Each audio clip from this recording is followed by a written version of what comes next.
चल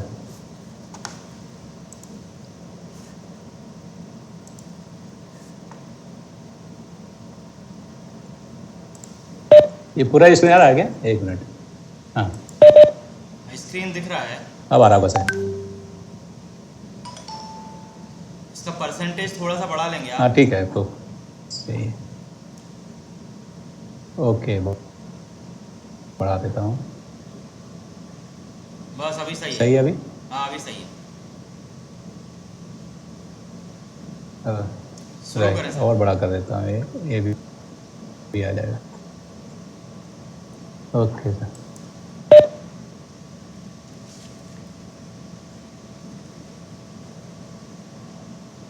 चलिए एक ये जो पहला सीट है इसमें आवाज़ बोलिएगा अगर कुछ गड़बड़ हुआ तो। अच्छा, इंडियन रेलवे में 25 के वी AC RE। पहले तो हम ये बात करेंगे कि RE की शुरुआत कब हुई इंडियन रेलवे में। तो सबसे पहले सन 1925 में भारतीय रेलवे में 1500 वोल्ट DC इलेक्ट्रिक ट्रैक्शन की शुरुआत हुई थी। यानी पहला जो इलेक्ट्रिक गाड़ी चलाया गया उसमें DC पर चलाया गया और उसका वोल्टेज था 1500 यानी 1500 वोल्ट DC 1925 में। और सन 1958 में 3000 वोल्ट DC ट्रैक्शन का उपयोग कलकत्ता से अर्बन सेक्शन में किया गया था। और भारतीय रेलवे में सन 1960 में सर्वप्रथम 25 kV AC की शुरुआत हुई थी। यानी AC इंडियन रेलवे में 25 kV AC का जो शुरुआत हुआ था जिसपे इलेक्ट्रिक लोको चलाए गए थे वो सर्वप्रथम 1960 में इसका ऑपरेशन शुरू हुआ था। और अभी जो रेलवे का भारतीय रेलवे का टारगेट है पूरा जो कंप्लीट रूट है वो सबको 25 kV AC करना है। यानी कंप्लीट रूट पे हमको AC इलेक्ट्रिक इंजन चलाने की का व्यवस्था देना है। तो RE करने से लाभ क्या होता है रेलवे में, जो रेलवे इलेक्ट्रिफिकेशन का फ़ायदा क्या है? तो इसमें ये जो पेज है उसमें क्या बताया गया कि अधिक पावर तथा अधिक दक्षता के लोकोमोटिव का प्रयोग किया जा सकता है। यानी हाई पावर के जो लोकोमोटिव हैं उनका उपयोग किया जा सकता है। कम मानव शक्ति पर अधिक उत्पादकता। इसमें आगे बढ़ते हैं हम लोग।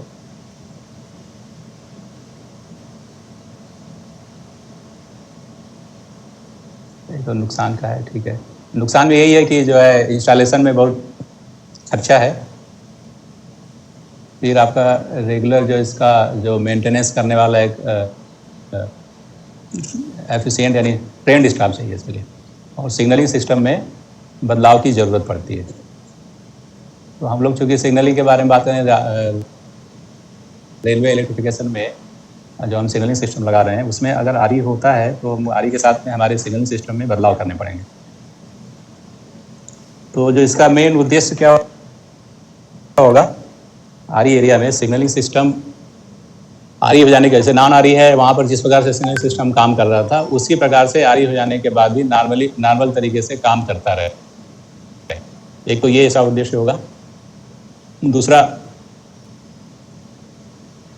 कभी भी अगर इसमें ट्रैक्शन के कारण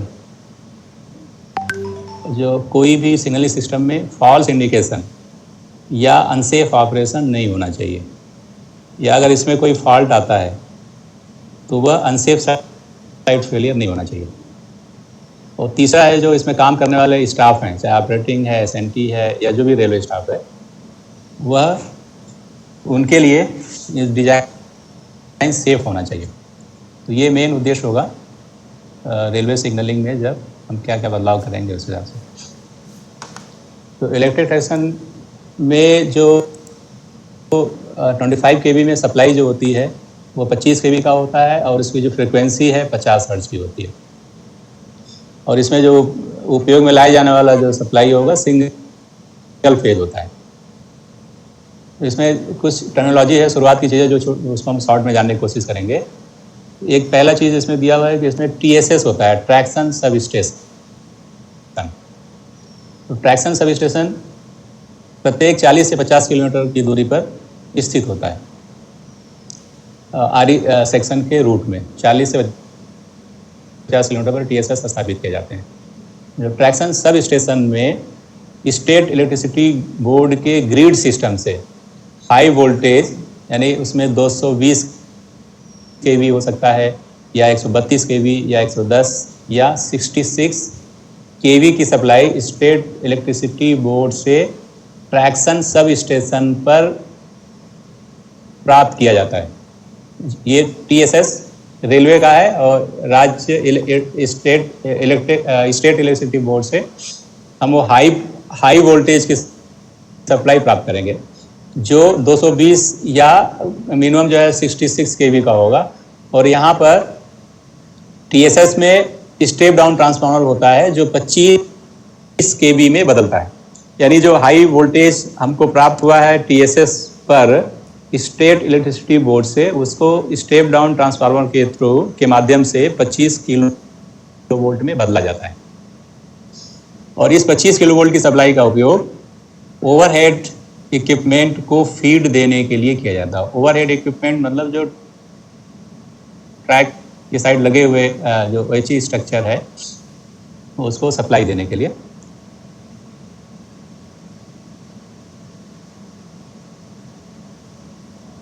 प्रत्येक 132 25 केवी ट्रांसफार्मर 132 केवी की सप्लाई प्राप्त हुई है, तो उसका जो ट्रांसफार्मर होगा यानी 132/25 केवी का ट्रांसफार्मर होगा, तो 25 केवी का वाइंडिंग का एक सिरा टीएसएस पर अर्थ से उसको प्राइमरी जोड़ा जाता है। मतलब एक तो वाइंडिंग के 2 तार होते हैं, एक अर्थ से जुड़ा रहेगा।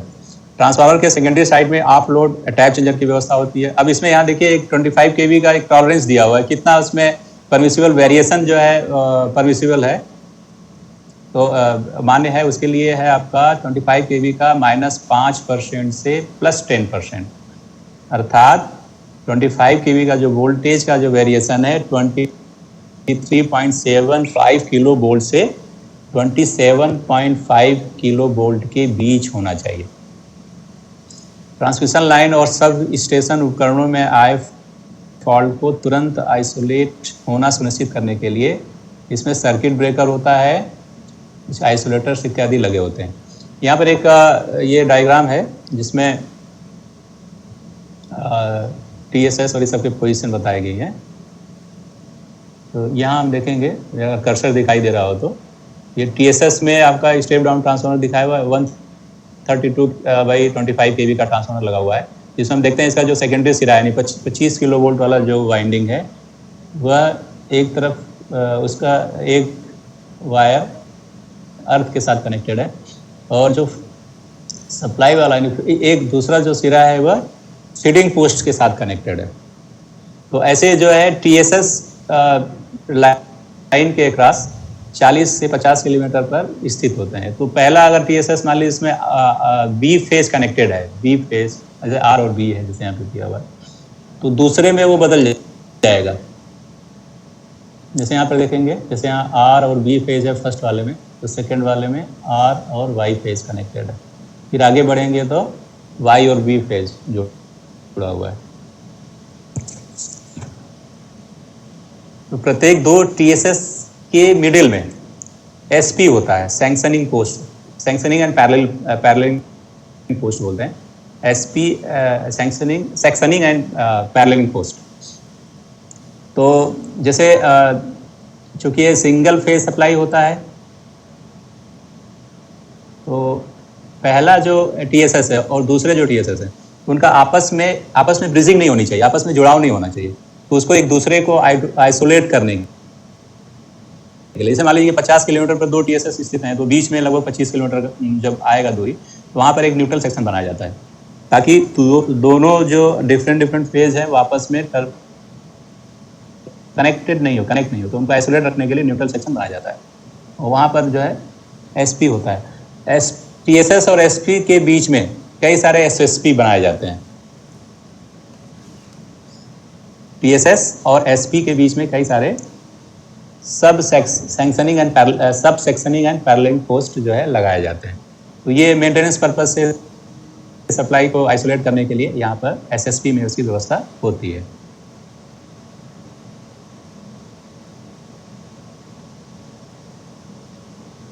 तो जो हमने अभी चर्चा किया वही चीज़ यहाँ पे लिखा हुआ है।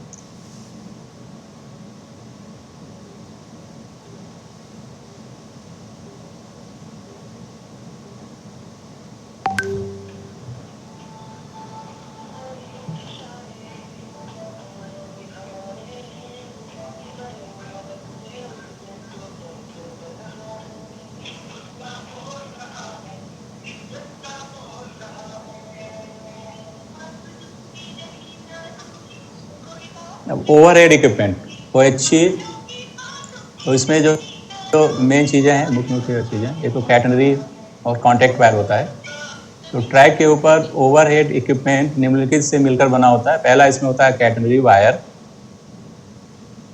दूसरा होता है कॉन्टैक्ट वायर, तीसरा होता है ड्रॉपर। जो कैटनरी वायर होता है वह कैडमियम कॉपर या एल्यूमिनियम एलॉय के रोप से बना होता है, और कॉन्टैक्ट वायर या सांचेदार कठोर कॉपर वायर का बना होता है, यानी हार्ड कॉपर वायर का बना होता है। और ड्रॉपर, कॉन्टैक्ट वायर को ड्रॉपर के माध्यम से कैटनरी वायर के सहारे सीधा रखा जाता है।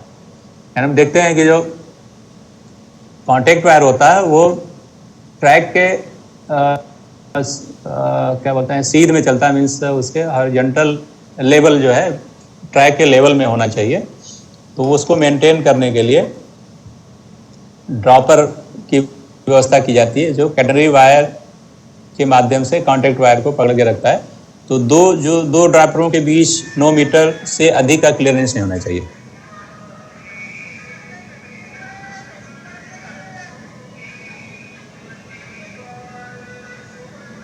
यहाँ पर हम देखेंगे इस चित्र में,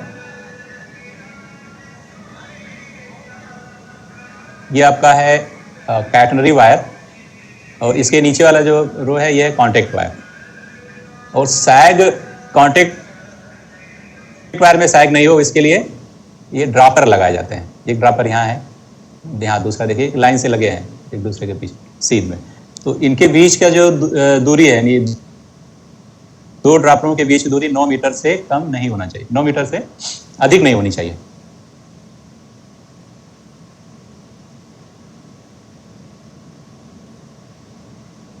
अब हम देखेंगे ये रेगुलेटेड OHC क्या होता है और अनरेगुलेटेड OHC। दो तरह के OHC होते हैं, रेगुलेटेड और दूसरा अनरेगुलेटेड। तो ऑटोमेटिक टेंशनिंग वाले OHC को रेगुलेटेड OHC कहते हैं, यानी सभी मेन लाइन और ब्लॉक सेक्शन में रेगुलेटेड OHC लगाया जाता है। रेगुलेटेड OHC में क्या होता है, हमने देखा होगा एक वेट जैसा चीज़ लटकाया जाता है मास्ट के दोनों तरफ, मास्ट के पर। तो वो क्या होता है, जब टेम्परेचर बढ़ता है या घटता है तो उसके हिसाब से जो वायर छोटा होगा तो उसके हिसाब से जो वेट है वो ऊपर चला जाता है, जब बढ़ेगा तो नीचे लटक जाता है। तो वो क्या करता है, प्रॉपर टेंशनिंग मेंटेन करता है। तो उसको कहा जाता है रेगुलेटेड OHC। और अनरेगुलेटेड OHC में ये व्यवस्था नहीं रहती है, ऑटोमेटिक टेंशनिंग की व्यवस्था नहीं होती, यानी उसमें वेट नहीं लगा होता है जो ऑटोमेटिकली टेंशन प्रदान कर सके।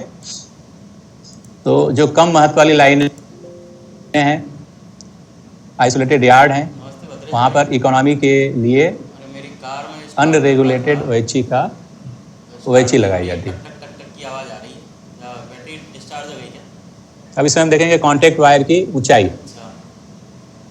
तो रेल लेवल से ऊपर रेगुलेटेड OHC के कॉन्टैक्ट वायर की नॉर्मल ऊंचाई 5.55 मीटर होती है।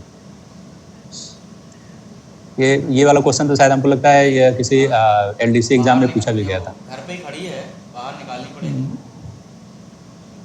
रेगुलेटेड OHC के कॉन्टैक्ट वायर की नॉर्मल ऊंचाई रेल लेवल से 5.55 मीटर यानी 5.55 मीटर होता है। और अनरेगुलेटेड OHC के कॉन्टैक्ट वायर की नॉर्मल ऊंचाई 5.75 मीटर होगा। इसमें तापमान का रेंज भी दिया है, जबकि तापमान 4 डिग्री सेल्सियस से 65 डिग्री सेल्सियस के बीच में रहता है। अपने पास वो है और मटेरियल चार्ज के लिए रेल लेवल से ऊपर अनरेगुलेटेड OHC के कॉन्टैक्ट वायर की नॉर्मल ऊंचाई 5.65। तो ये जो मैं 2 नंबर में बैठा हूँ जाके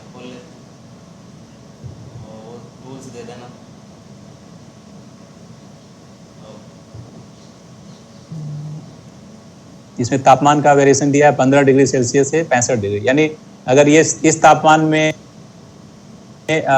वाले एरिया में रेगुलेटेड OHE अनरेगुलेटेड OHE लगाया जाता है, तब उसकी OHE की कॉन्टैक्ट वायर की ऊंचाई रेल लेवल से अनरेगुलेटेड OHE के कॉन्टैक्ट वायर की ऊंचाई 5.65 मीटर रहना चाहिए, यानी इस हिसाब से वहाँ पर उसका अरेंजमेंट किया जाएगा।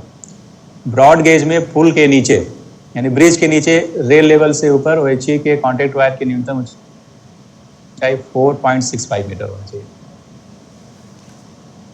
अब अभी हम लोग इंडियन रेलवे में एक चीज़ और हो रहा है, कुछ सेक्शन में डबल स्टैक कंटेनर चलाए जा रहे हैं, तो वहाँ पर हाई राइज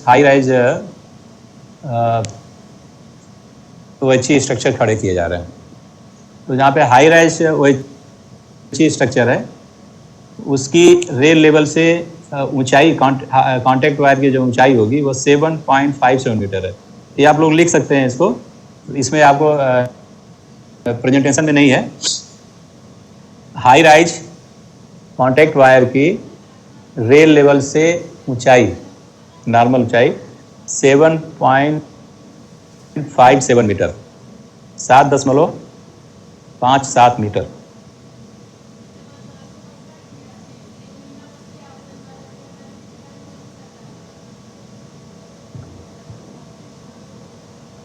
चलिए नेक्स्ट आगे बढ़ते हैं। इसमें AC ट्रैक्शन एरिया में सिग्नल और दूरसंचार सिस्टम निम्नलिखित रूप से प्रभावित बने। 25 kV से हमारे सिग्नलिंग SNT गियर पर क्या प्रभाव पड़ता है, यानी किस प्रकार से प्रभावित होता है। तो SNT पर RE का जो प्रभाव है, पहला जो इसका प्रभाव है वह है rail return current through rail. क्योंकि हमें मालूम है कि ट्रैक के रेल का इस्तेमाल ट्रैक्शन रिटर्न करंट के लिए होता है, यानी फेज ऊपर है और रिटर्न करंट जो है रेल के थ्रू अर्थ के माध्यम से सर्किट कंप्लीट करता है, यानी अर्थ उसको रेल के माध्यम से मिलता है।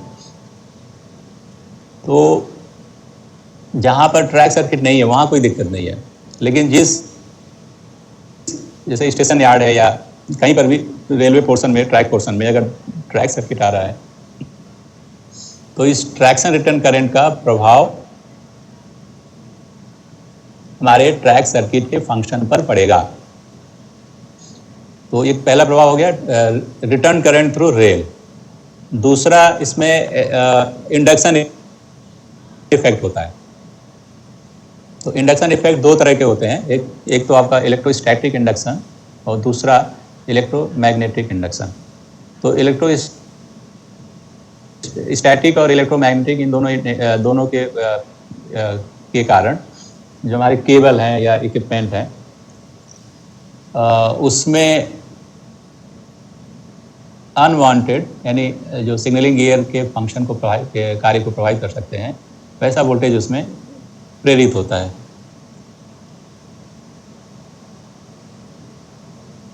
या इससे जो है जो ह्यूमन है यानी जो रेलवे कर्मचारी है उसको इंडक्शन इफेक्ट से उसको इलेक्ट्रिक शॉक लग सकता है।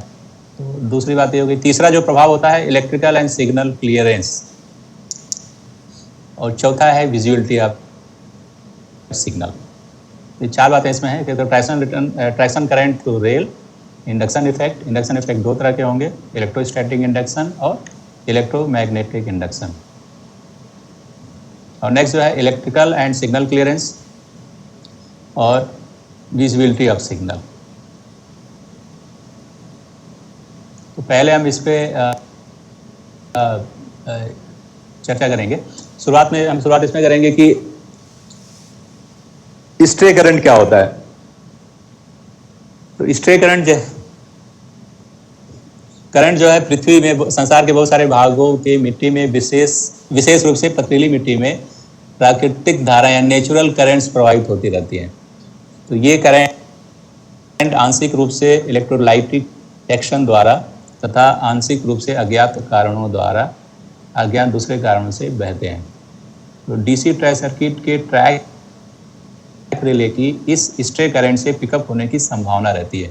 अतः स्ट्रे करंट से ट्रैक रिले पिकअप न होने पाए, इसको सुनिश्चित करने हेतु स्ट्रे करंट को टेस्ट करना आवश्यक होता है। यानी एक ऐसा करंट है जो अपने आप ही पृथ्वी में फ्लो होता रहता है। तो जब आरी एरिया में जब कहीं भी किसी सेक्शन को आरी करेंगे तो आरी करने से पहले यानी जब प्रोजेक्ट का शुरुआत होगा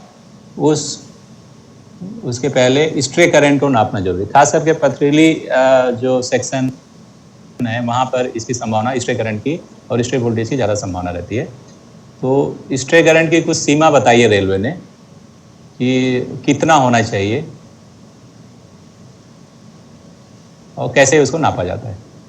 तो स्ट्रे करंट और वोल्टेज को नापने के लिए निम्नलिखित बातों का ध्यान रखना चाहिए। तो इलेक्ट्रिफिकेशन के लिए प्रोजेक्ट रिपोर्ट तैयार करने के समय और जो नॉन इलेक्ट्रिफाइड लाइन पर यह परीक्षण करना चाहिए, यानी कौन सा, स्ट्रे करंट और वोल्टेज लेने का।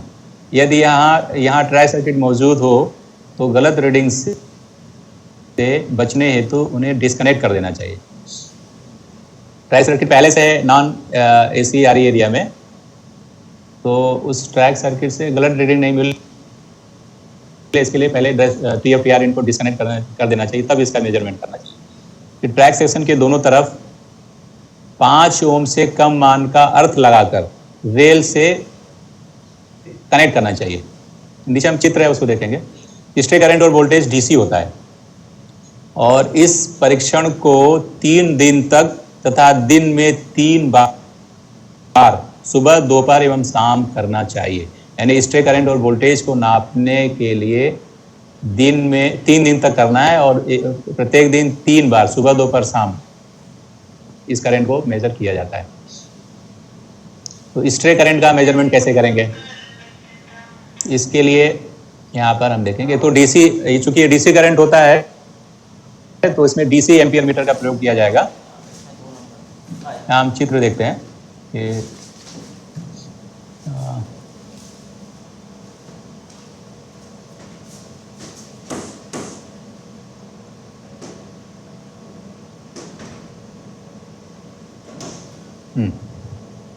तो जिस ट्रैक सेक्शन में ट्रैक पोर्शन में यानी DC ट्रैक पोर्शन में हम करंट नापेंगे, तो सबसे पहले जरूरी है कि यहाँ पर आप देखिए इधर कि ये यहाँ पर एम्पियर मीटर है और X पॉइंट पर एक लगाया गया एम्पियर मीटर और दूसरा जो एमीटर है X1 पे लगाया गया है। तो इसमें क्या करना है, जो रेल के ट्रैक पोर्शन के जो दोनों रेल हैं उन दोनों रेलों को आपस में जोड़ देना है और फिर एमीटर का एक सिरा एक वायर रेल से जुड़ा रहेगा और दूसरा जो है 5 ओम का जो अर्थ है 5 ओम से कम मान का उससे जोड़ा जाएगा और ये इस तरह से दोनों सिरे पर ये करंट नापा जाता है। अब हम स्ट्रे वोल्टेज कैसे लेंगे, तो स्ट्रे वोल्टेज लेने के लिए हमको ये देखना है कि कितने ओम का ट्रैक रिले इस्तेमाल में लाएंगे। तो हम सामान्य तौर पर 9 ओम की रिले, ट्रैक रिले इस्तेमाल लाते हैं। तो इसके लिए आप इसका चित्र देखेंगे। यहाँ पर क्या करना है कि X सिरे पर दोनों रेलों को आपस में वायर से जोड़ देना है, फिर उस रेल्स और अर्थ के बीच में रेजिस्टेंस लगाना है। अब वो रेजिस्टेंस का मान 9 ओम का होगा। ट्रैक रिले का जो रेजिस्टेंस होता है वो उसी मान का रेजिस्टेंस यहाँ पे लगाना है और उस रेजिस्टेंस के अक्रॉस जो है DC वोल्टमीटर लगा करके हम वोल्टेज नापेंगे। ऐसा हमें दोनों सिरे पे करना है, यानी X पर भी, X पॉइंट पर भी और X1 पर भी करना है। तो ये हो गया आपका स्ट्रे करंट और स्ट्रे वोल्टेज नापने का, मेजर करने का तरीका। अब इसका मान कितना होना चाहिए, अधिकतम वैल्यू कितनी होनी चाहिए। तो स्ट्रे करंट का मान दो मान दिए हुए हैं, 2 वैल्यूज दिए हुए हैं। अगर ट्राई सर्किट की लंबाई 100 मीटर से कम है तो स्ट्रे करंट का मान 10 मिली एम्पियर से अधिक नहीं होना चाहिए। यानी ट्राई सर्किट की लंबाई 100 मीटर से कम है तो स्ट्रे करंट का मान 10 मिली एम्पियर से अधिक नहीं होनी चाहिए, 10 मिली एम्पियर से अधिक नहीं होनी। और यदि ट्राई सर्किट की लंबाई 100 मीटर से अधिक है तब स्ट्रे करंट 100 मिली एम्पियर से अधिक नहीं होनी चाहिए। 100 मीटर से कम है तो 10 मिली एम्पियर, और 100 मीटर से ज़्यादा लंबा ट्रैक है तो 100 मिली एम्पियर से अधिक स्ट्रे करंट नहीं मिलनी चाहिए। और स्ट्रे वोल्टेज का मान 100 मिली वोल्ट से अधिक नहीं होना चाहिए। ये किसी भी ट्राई सर्किट की लंबाई के लिए, मैं कोई कितना भी किसी भी लंबाई का ट्राई सर्किट हो उसके लिए जो स्ट्रे वोल्टेज का मान है वह 100 मिली वोल्ट से अधिक नहीं होना चाहिए। तो इसमें 3 वैल्यू केवल याद रखने के लिए है, 10 मिली एम्पियर और 100 मिली एम्पियर। 10 मिली एम्पियर कब है? जब ट्राई सर्किट की लंबाई 100 मीटर से कम है, और जब ट्राई सर्किट की लंबाई 100 मीटर या उससे अधिक होगा तब 100 मिली एम्पियर स्ट्रे करंट होना चाहिए। और स्ट्रे वोल्टेज का मान 100 मिली वोल्ट से यानी 0.1 वोल्ट से अधिक नहीं होना चाहिए। तो कोई चाहे ट्राई सर्किट किसी भी लंबाई का हो।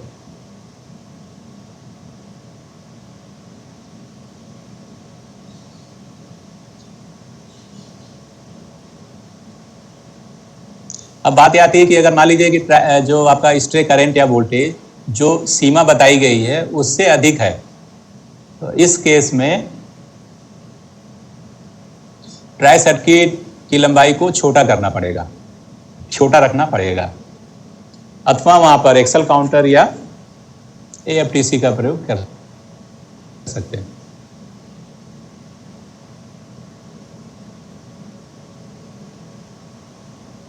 तो हम लोग जो RE का इफेक्ट है SNT इक्विपमेंट, उसमें पहली बात हमने देखी थी traction return current through rail, उसका एक प्रभाव है और इसको रोका भी नहीं जा सकता। ये रहेगा जब गाड़ी चलेगी तो ट्रैक्शन रिटर्न करंट, क्योंकि उसको पाथ ही वही दिया गया रेल के थ्रू ही, उसका अर्थ जो है रेल के थ्रू मिलता है, तो ट्रैक्शन रिटर्न करंट रेल में प्रभावित होता है।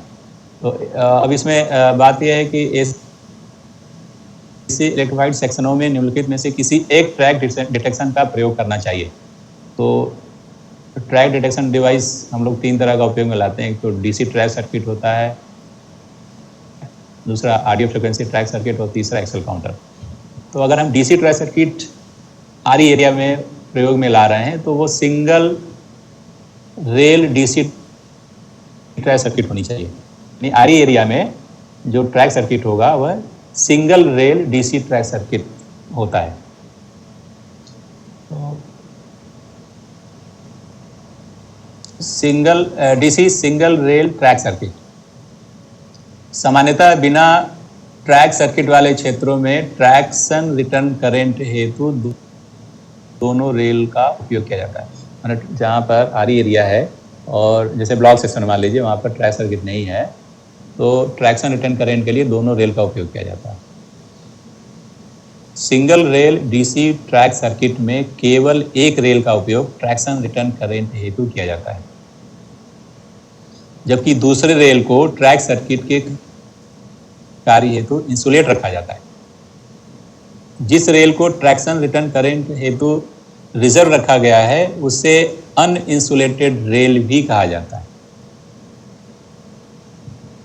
तो OHE मास्ट या किसी अन्य स्ट्रक्चर से कोई भी कनेक्शन केवल अनइंसुलेटेड रेल से ही किया जाएगा। ठीक है, जैसे आपका जो सिंगल रेल ट्रैक सर्किट जहाँ पर है तो एक रेल इंसुलेटेड होता है और एक रेल नॉन इंसुलेटेड होता है। तो जो नॉन इंसुलेटेड रेल है यानी जिसमें ट्रैक्शन रिटर्न करंट प्रवाहित होता है, या हम ऐसा बोल सकते हैं जिसमें DC ट्रैक सर्किट का नेगेटिव जिसमें करंट करते हैं, वो अनइंसुलेटेड रेल होता है। और अनइंसुलेटेड रेल से ही OHE के किसी भी OHE मास्ट से या कोई भी इसके स्ट्रक्चर से कनेक्शन अनइंसुलेटेड रेल में ही किया जा सकता है। दूसरे यानी अगर इंसुलेटेड रेल से करेंगे तो ट्राई सर्किट फेल होगा।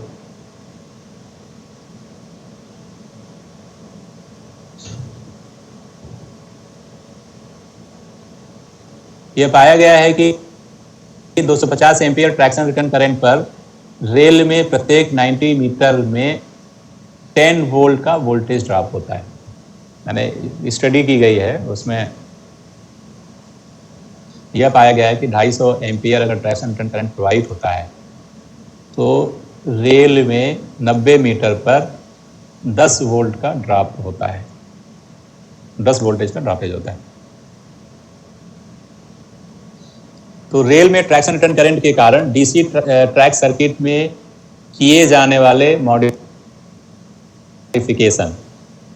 आरई एरिया में डीसी ट्रैक सर्किट में किस तरह के मॉडिफिकेशन किए जाएंगे। तो पहली चीज़ है, डीसी ट्रैक सर्किट जो होगा वह single rail DC track circuit होना चाहिए, जिसमें से एक रेल ट्रैक्शन रिटर्न करंट के लिए रिजर्व होता है। दूसरा चीज, इसमें एसी इम्यूनाइज ट्रैक रिले का प्रयोग किया जाएगा।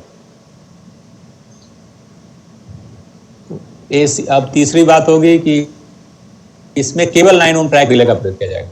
एसी इम्यूनाइज ट्रैक रिले का प्रयोग किया जाएगा, लेकिन दूसरी बात क्या लिखी हुई है कि केवल 9 ओम ट्रैक रिले का ही उपयोग किया जाएगा। तो 9 ओम ट्रैक रिले QT-A2 टाइप होता है और QB-80, ये दोनों रिले 9 ओम के ट्रैक रिले होते हैं। फीड एंड के नेगेटिव रेल में बी टाइप चोक का प्रयोग किया जाएगा। दूसरी बात इसमें यह भी है कि चूंकि अभी ट्रैक्शन रिटर्न करंट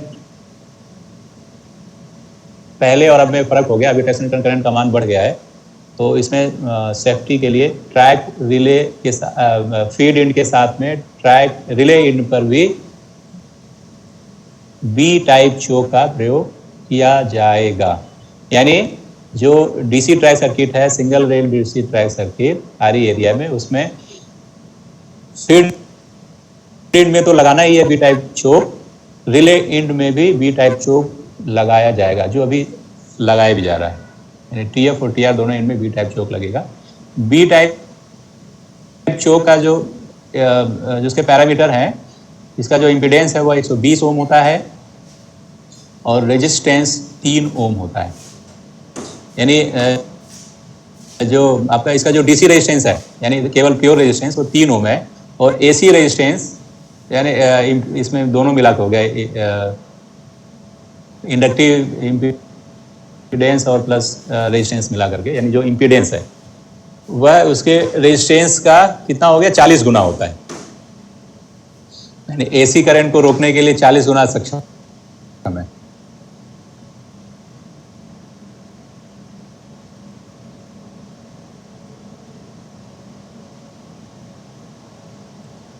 टीएफ एवं टीआर इंड में सर्च रजिस्टर का प्रयोग करना। इसमें एक चीज ये भी लिखा हुआ है एज पर एसीएम कि टीएफ एवं टीआर इंड दोनों में क्या करना है, सर्च रजिस्टर भी लगाना है। ट्रैक में निम्नलिखित प्रकार के ट्रैक्शन बॉन्ड की व्यवस्था होनी चाहिए। ये 4 तरह के बॉन्ड होते हैं। एक तो ट्रांसवर्स बॉन्ड होगा, क्रॉस बॉन्ड लगाया जाएगा, स्ट्रक्चरल बॉन्ड भी होगा और लॉन्गिट्यूडनल बॉन्ड होता है डीसी ट्रैक सर्किट में। इसमें एक बॉन्ड का चित्र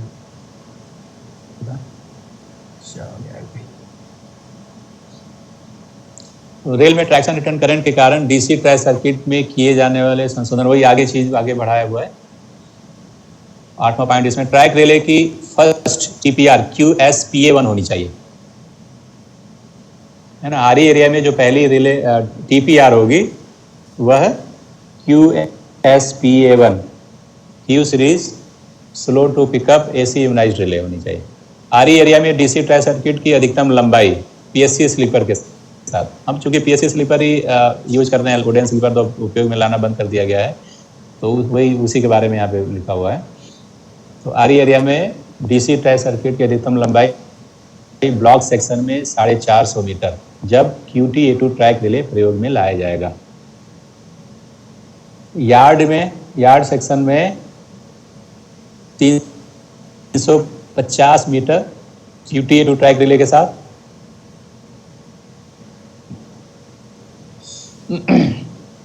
अगर ट्रैक रिले QT-A2 है तो ब्लॉक सेक्शन में डीसी ट्रैक सर्किट की अधिकतम लंबाई आरई एरिया में 450 मीटर रखा जा सकता है और यार्ड में इसकी लंबाई QT-A2 ट्रैक रिले के साथ 350 मीटर से अधिक नहीं होनी चाहिए। यार्ड में ही क्यूबीएटी ट्रैक रिले का इस्तेमाल करेंगे तो डीसी ट्रैक सर्किट को अधिकतम 750 मीटर लंबाई का बनाया जा सकता है, यानी 350, 450 और 750, ये 3 तरह की लंबाई।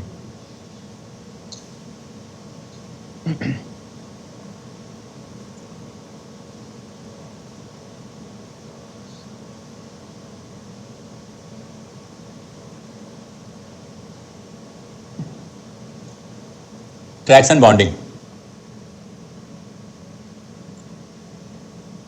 ट्रैक्शन बॉन्डिंग का काम क्या है? निम्नलिखित को सुनिश्चित करता है। ट्रैक्शन रिटर्न करंट हेतु पाथ प्रदान करता है। नॉर्मल ट्रैक्शन लोड कंडीशन में रिमोट अर्थ से ट्रैक्शन रिटर्न नेटवर्क के बीच कंपोनेंट पर वोल्टेज 25 वोल्ट से अधिक नहीं होने देता है, ट्रैक्शन बॉन्डिंग।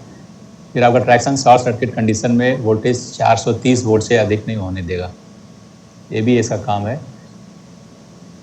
सुरक्षात्मक प्रोटेक्टिव इक्विपमेंट्स के संतोषजनक ढंग से कार्य करने को सुनिश्चित करता है। ट्रैक्शन शॉर्ट सर्किट के कारण इंस्टॉलेशन के नुकसान को कम करता है और ट्रैक सर्किट के सही फंक्शन को सुनिश्चित करता है।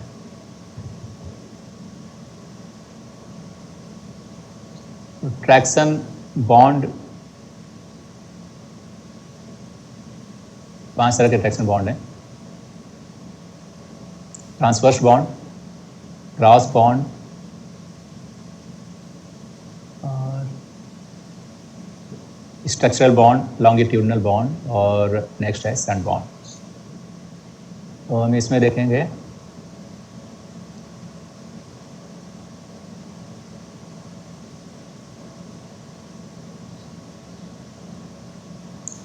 तो ट्रांसवर्स बॉन्ड प्रत्येक ट्रैक सर्किट के दोनों सिरे पर इस बॉन्ड को लगाया जाता है। यह बॉन्ड डीसी ट्रैक सर्किट के सभी नॉन इंसुलेटेड रेलों को जोड़ने का कार्य करता है, जिससे कि ट्रैक्शन रिटर्न करंट हेतु लगातार पाथ उपलब्ध रहता है। यानी जो ट्रांसवर्स बॉन्ड है यह ट्रैक्शन करंट के लिए कंटिन्यूस पाथ उपलब्ध कराता है डीसी ट्रैक सर्किट एरिया में। फिर क्रॉस बॉन्ड होता है single rail DC track circuit के अनइंसुलेटेड रेल की टूटने की स्थिति में traction return current track relay तथा इसी तरह फीड इन के उपकरणों से होकर बहने लगेगा। इससे बचने हेतु समीपस्थ ट्रैकों के अनइंसुलेटेड रेलों को प्रत्येक 100 मीटर के अंतराल पर क्रॉस बॉन्डिंग करना चाहिए। यदि ट्रैक सर्किट की लंबाई 100 मीटर से कम है तो इसके दोनों सिरों पर अनइंसुलेटेड रेल्स में क्रॉस बॉन्ड लगाना चाहिए। यानी क्रॉस बॉन्ड के दो बॉन्डिंग के बीच की दूरी मिनिमम 100 मीटर से कम नहीं होना चाहिए। और यदि एक ऐसा ट्रैक सर्किट है जिसकी लंबाई 100 मीटर या उससे कम है तो इसके दोनों सिरे पर, यानी जहाँ पर ग्रुड जॉइंट लगता है वहाँ दोनों सिरे पर क्रॉस बॉन्ड लगाया जाना चाहिए। क्रॉस बॉन्ड को पड़ोसी जो ट्रैक होगा उसके अनइंसुलेटेड रेल से जोड़ा जाता है या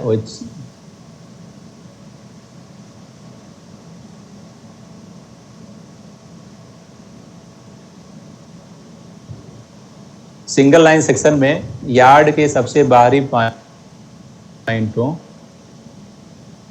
के बाहर कोई दूसरा ट्रैक सर्किट उपलब्ध नहीं होता है। अतः क्रॉस बॉन्डिंग हेतु इंजीनियरिंग विभाग द्वारा ट्रैक सर्किट के अनइंसुलेटेड रेल की तरफ एक अतिरिक्त स्क्रैप रेल बिछाई जाती है, जो कि ट्रैक्शन रिटर्न करंट हेतु वैकल्पिक मार्ग उपलब्ध कराता है। वैसे ऐसा देखा तो नहीं गया है, बाकी ऐसा लिखा है। इसका पहला फिर आपका स्ट्रक्चरल बॉन्ड, तो ट्रैक सर्किट के अनइंसुलेटेड रेल को ट्रैक के किनारे स्थित किसी नज़दीकी धात्विक संरचना जैसे कि OHE मास्ट आदि से जोड़ने के लिए जो बॉन्ड लगाया जाता है उसे स्ट्रक्चरल बॉन्ड कहा जाता है। यह बॉन्ड इंडक्शन या किसी अन्य कारण से उत्पन्न हुए अनुचित वोल्टेज को अर्थ कर देता है। यानी OHE स्ट्रक्चर से कनेक्ट होने वाला जो बॉन्ड होता है रेल और OHE के साथ, उसको स्ट्रक्चरल बॉन्ड कहा जाता है। लॉन्गिट्यूडनल बॉन्ड, तो non welded rail, negative rail जिसमें फिश प्लेट ज्वाइंट होता है, उसमें ट्रैक्शन रिटर्न करंट की कंटिन्यूटी हेतु फिश प्लेट के पैरेलल में एक मेटल स्ट्रिप लगाई जाती है, इसे लॉन्गिट्यूडनल बॉन्ड कहते हैं। अगर रेल वेल्डेड नहीं है, यानी केवल फिश प्लेट ज्वाइंट है नेगेटिव रेल में, यानी जो नॉन इंसुलेटेड रेल है, तो वहाँ पर उस फिश प्लेट ज्वाइंट के पैरेलल में लॉन्गिट्यूडनल बॉन्ड लगाया जाता है। फिर होता है शंट बॉन्ड। तो ट्रैक सर्किट के अंत में जहाँ आगे कोई ट्रैक सर्किट नहीं है, वहाँ बिना ट्रैक सर्किट वाले ट्रैक के दोनों रेलों को आपस में कनेक्ट करने हेतु जो बॉन्ड लगाई जाती है उसे शंट बॉन्ड कहते हैं। यानी शंट बॉन्ड लगा दिया मीन्स आगे कोई ट्रैक सर्किट नहीं है, ट्रैक सर्किट पोर्शन नहीं है। तो ये चित्र के माध्यम से दिखाया गया है कि ये जो बॉन्ड्स हैं,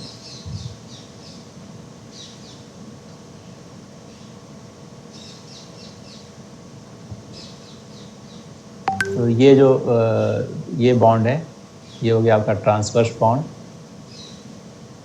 ये ट्रांसवर्स बॉन्ड है, इधर ट्रैक सर्किट के दोनों तरफ जो जेड शेप में जो बॉन्ड है उसको बोलेंगे ट्रांसवर्स बॉन्ड। नेगेटिव रेल को, ट्रैक सर्किट के नेगेटिव अनइंसुलेटेड रेल को पड़ोसी ट्रैक सर्किट के अनइंसुलेटेड रेल से जोड़ने के लिए जो बॉन्ड लगता है उसको क्रॉस बॉन्ड कहते हैं। ये आपका क्रॉस बॉन्ड है। दो क्रॉस बॉन्ड के बीच की दूरी 100 मीटर होनी चाहिए।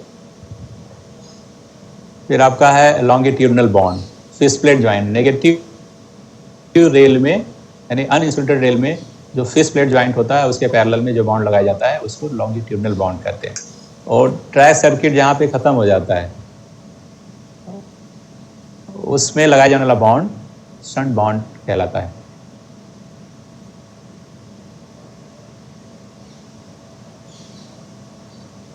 तो ट्रैक्शन रिटर्न करंट के कारण जो इफेक्ट आरई एरिया में जो इफेक्ट पड़ता है उसके बारे में हमने चर्चा की। वहाँ पर मेन हमारा उद्देश्य होता है कि जो डीसी प्रेस सर्किट है उसमें मॉडिफिकेशन करने पड़ते हैं और ट्रैक्शन बॉन्ड लगाए जाते हैं। तो ट्रैक्शन बॉन्ड ये इलेक्ट्रिकल डिपार्टमेंट द्वारा लगाया जाता है, यानी जो टीआरडी डिपार्टमेंट है वो लगाता है ट्रैक्शन बॉन्ड।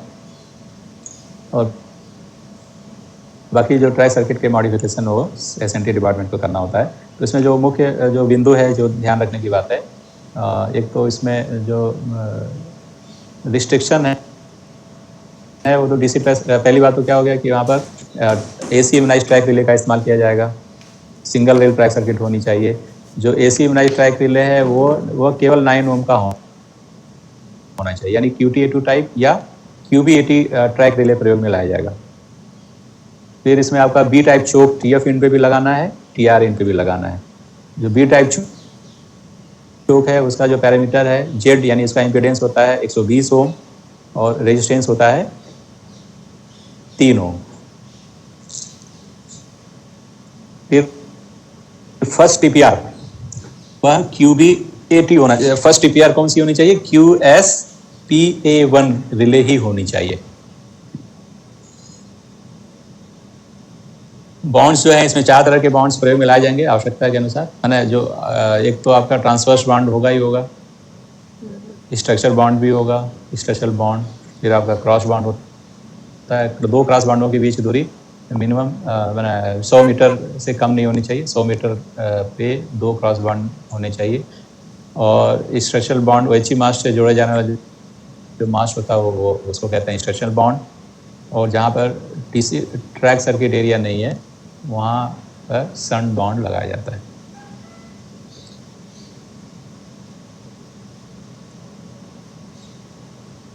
अब इसका दूसरा जो इफेक्ट है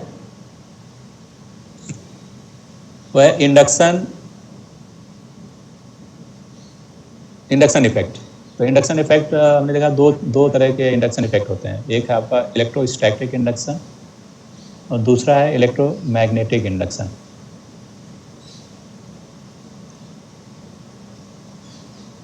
तो इलेक्ट्रोस्टैटिक इंडक्शन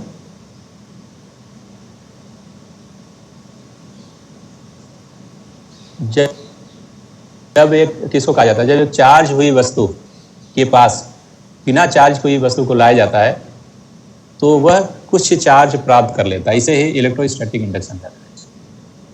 चार्ज कोई भी आइटम है जो चार्ज बॉडी है, उसके बगल में अगर नॉर्मल कोई वस्तु आएगा तो उसमें कुछ चार्ज प्राप्त कर लेता है। तो सभी बाह्य एसएनटी सर्किटों के लिए अंडरग्राउंड केबल का प्रयोग करके इलेक्ट्रोस्टैटिक इंडक्शन के प्रभाव को समाप्त किया जा सकता है। इसलिए ये आरई एरिया में विभिन्न सर्किटों के लिए ओवरहेड वायर के स्थान पर अंडरग्राउंड केबल का प्रयोग किया जाता है।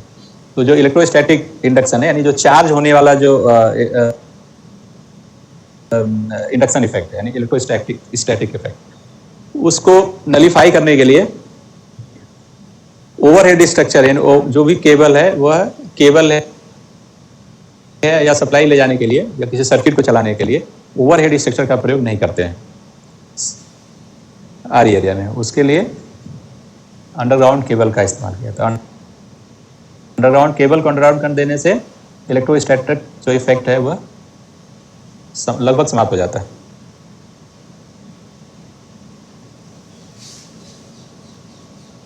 फिर है आपका इलेक्ट्रोमैग्नेटिक इंडक्शन। इसमें इलेक्ट्रोमैग्नेटिक इंडक्शन के लिए फैराडेज का लॉ है, यहाँ पे उसके बारे में कुछ लिखा है। जब किसी कंडक्टर को एक परिवर्तनीय चुंबकीय क्षेत्र में यानी वेरिइंग मैग्नेटिक फील्ड में रखा जाता है तो उस कंडक्टर में एक वोल्टेज यानी जिसे इंड्यूस्ड ईएमएफ कहा जाता है प्रेरित हो जाता है। यानी किसी परिवर्तनीय वेरिएबल मैग्नेटिक फील्ड के अंदर किसी चालक को जब रखा जाएगा तो उसमें एक वोल्टेज प्रेरित हो जाता है जिसे हम बोलते हैं इंड्यूस्ड ईएमएफ, इलेक्ट्रोमोटिव फोर्स। और यदि कंडक्टर एक क्लोज सर्किट है तो उसे होकर के इंड्यूस्ड करंट प्रवाहित होता है। इसे ही इलेक्ट्रोमैग्नेटिक इंडक्शन कहते हैं। क्योंकि जो आपका 25 किलो वोल्ट जो है वो एसी वोल्टेज है, वो एसी है। तो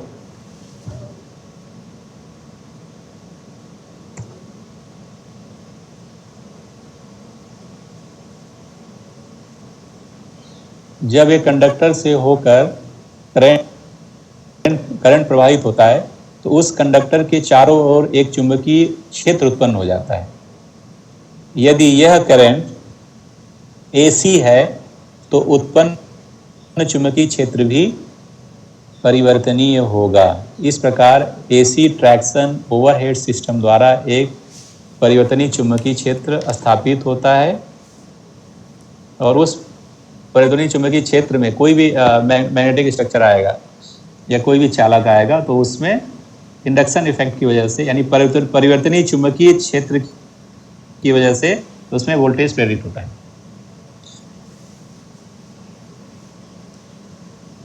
तो 25 kV AC 50 हर्ट्ज आरई एरिया में इलेक्ट्रोमैग्नेटिक इंडक्शन के कारण अनस्क्रीन्ड केबल के कंडक्टर में प्रेरित वोल्टेज, इंड्यूस वोल्टेज। यहाँ पर कुछ पैरामीटर दिए हुए हैं कि आरई एरिया में चूँकि पहले एसएनटी में सिग्नलिंग सर्किट के लिए स्क्रीन केबल का उपयोग किया जाता था। बाद में नई गाइडलाइन के हिसाब से अब केवल हमें अनस्क्रीन्ड केबल का ही उपयोग करना है, अनस्क्रीन्ड सिग्नलिंग केबल का उपयोग करना है।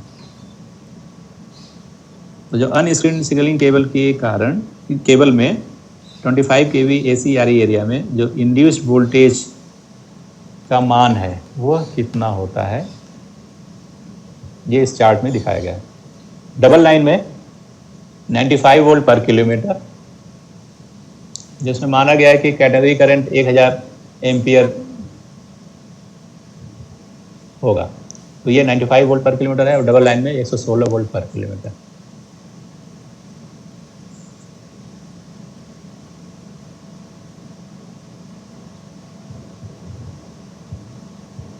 सामान्य तौर पर ट्रैक्शन रिटर्न करंट हेतु सिंगल लाइन में 2 लाइनें जबकि डबल लाइन में 4 लाइनें उपलब्ध होती हैं। अब इसमें एक ये दिया है कि भाई डबल लाइन में कम क्यों होता है और सिंगल लाइन में ज़्यादा इंड्यूस वोल्टेज क्यों होता है। तो उसकी वजह ये बताया है कि डबल लाइन में क्या होता है कि ट्रैक्शन रिटर्न करंट के लिए 4 लाइनें होती हैं, 4 रेल होता है।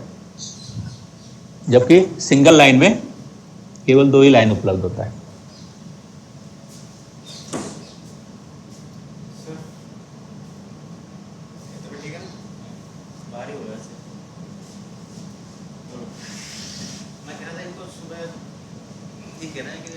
भारतीय रेलवे में ऐसे ऐसे मैं क्वेश्चन करूंगा आप लोगों से बाद में, है ना, इसके बारे में जो पढ़ा रहा हूँ मैं, इसलिए आप लोग ध्यान से पढ़ रहे हो, ये आप लोग सुनिश्चित कर लीजिएगा कि जो वो लोग भी क्लास में हैं वो उपलब्ध है और ध्यान से पढ़ रहे हैं। मैं पूछूंगा इसके बारे में। तो भारतीय रेलवे में एसएनटी स्टाफ के लिए safe handling voltage 400 volt AC है। अतः केबल का लेंथ ऑफ एलिज्म इतना तक सीमित रखना होगा कि इस इंड्यूस वोल्टेज यानी 400 वोल्ट से अधिक ना होने पाए, ताकि स्टाफ की सेफ्टी बनी रहे। मतलब हमें केबल की लंबाई को इतना सीमित रखना है कि स्टाफ की सेफ्टी बनी रहे। उसके लिए 400 वोल्ट से ज़्यादा वोल्टेज प्रेरित नहीं होना चाहिए। तो एसएनटी स्टाफ के लिए सेफ हैंडलिंग वोल्टेज कितना रखा गया? 400 वोल्ट एसी। उपकरणों को इस उच्च प्रेरित वोल्टेज को सहन करने में भी सक्षम होना चाहिए। स्टाफ की सेफ्टी भी होनी चाहिए। और दूसरी बात क्या है कि जो एसएनटी इक्विपमेंट उपयोग में लाए जा रहे हैं वह इस हाई वोल्टेज को सहन करने की भी उनके पास भी क्षमता होनी चाहिए। तो इस सेफ्टी मार्जिन को सेफ्टी फैक्टर कहते हैं, यानी जो इक्विपमेंट हैं वो सेफ तरीके से वर्क करें प्रेरित वोल्टेज पर, तो उसके लिए एक सेफ्टी फैक्टर होता है। तो सेफ्टी फैक्टर जो है वह 1.5 होता है। अतः आरई एरिया में प्रयोग में लाए जाने वाले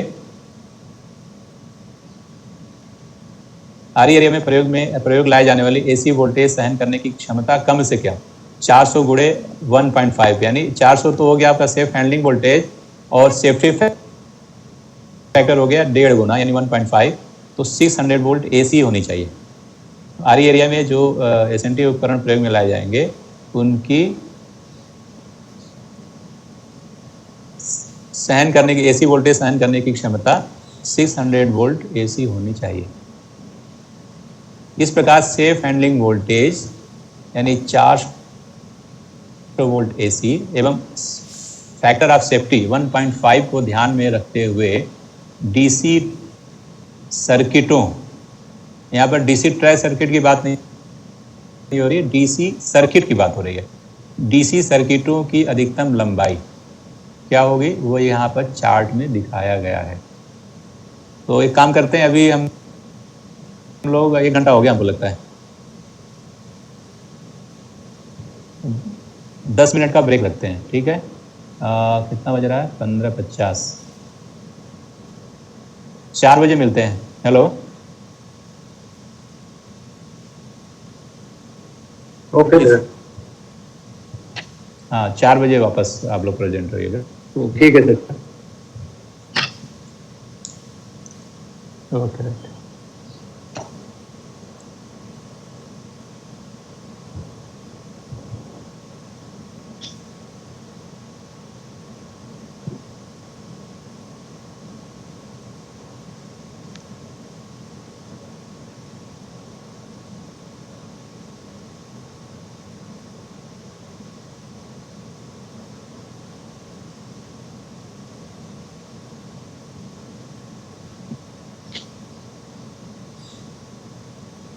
आज तक 3 ही मैडम, 3 ही आदमी।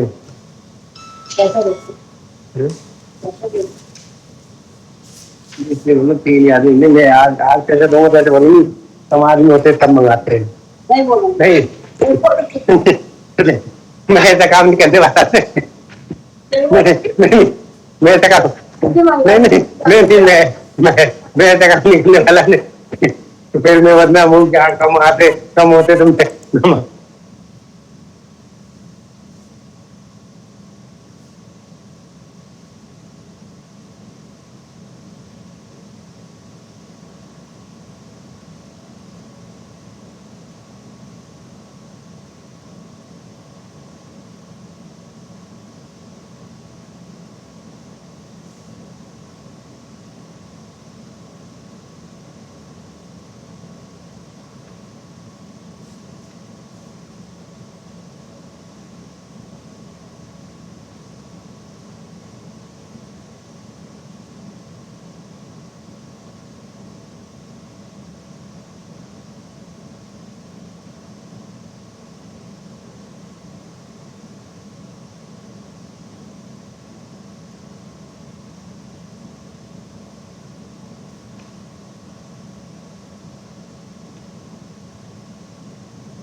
पैसे कैसे देने हैं? कैसे पैसे कैसे दूँ ऑनरेडियम? अरे पिछली बार भी तुम ऐसे ही बोले थे, मैं भिजवाया मैंने। बोलो तो अभी एक बंदा आएगा, उससे भिजवाओ।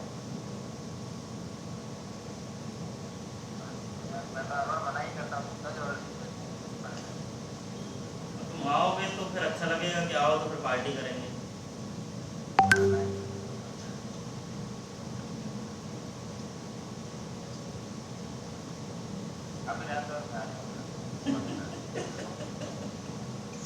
तुम बोलते ही रहते हो, 2.5 साल तो हो गए आए नहीं।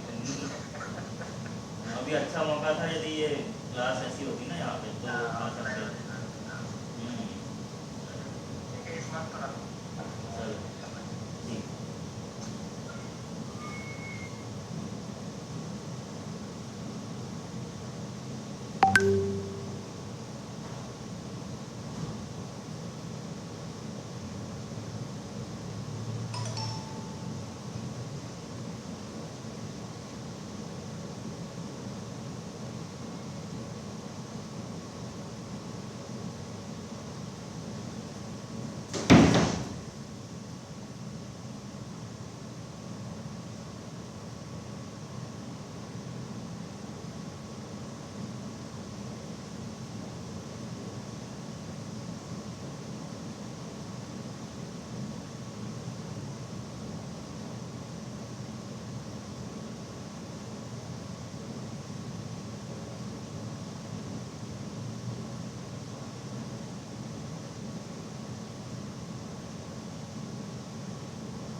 मुझसे पेमेंट कैसे करनी है ऑनरेडियम?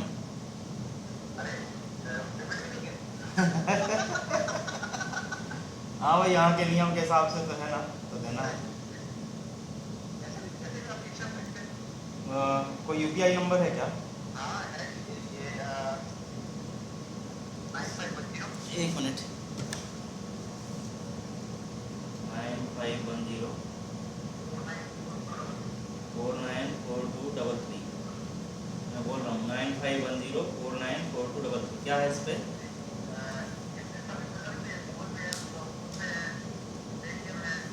अच्छा, यूपीआई भी है। चलो मैं इस डालता हूँ, मेरे को कंफर्म कर देना अभी। हाँ हाँ हाँ, बस यही नंबर है मेरा। ठीक है।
अच्छा, आप लोग सभी लोग प्रेजेंट हो गए?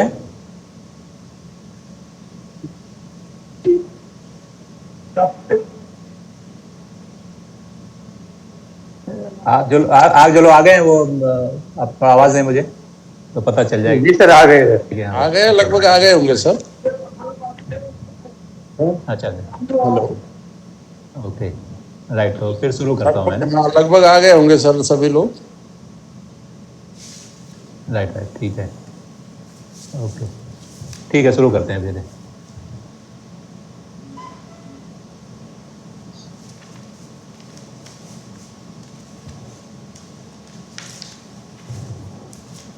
यहाँ पर एक चार्ट दिया हुआ है, maximum length of parallelism of circuit, यानी डीसी सर्किट की अधिकतम लंबाई कितना हो सकता है।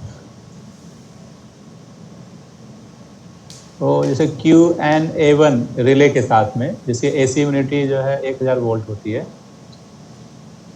रिले की QnA1 की, तो सिंगल लाइन सेक्शन में लेंथ ऑफ पैरेललिज्म के हिसाब से मैक्सिमम परमिशनल लेंथ जो रहेगा 2.1 किलोमीटर और डबल लाइन में 2.8 किलोमीटर।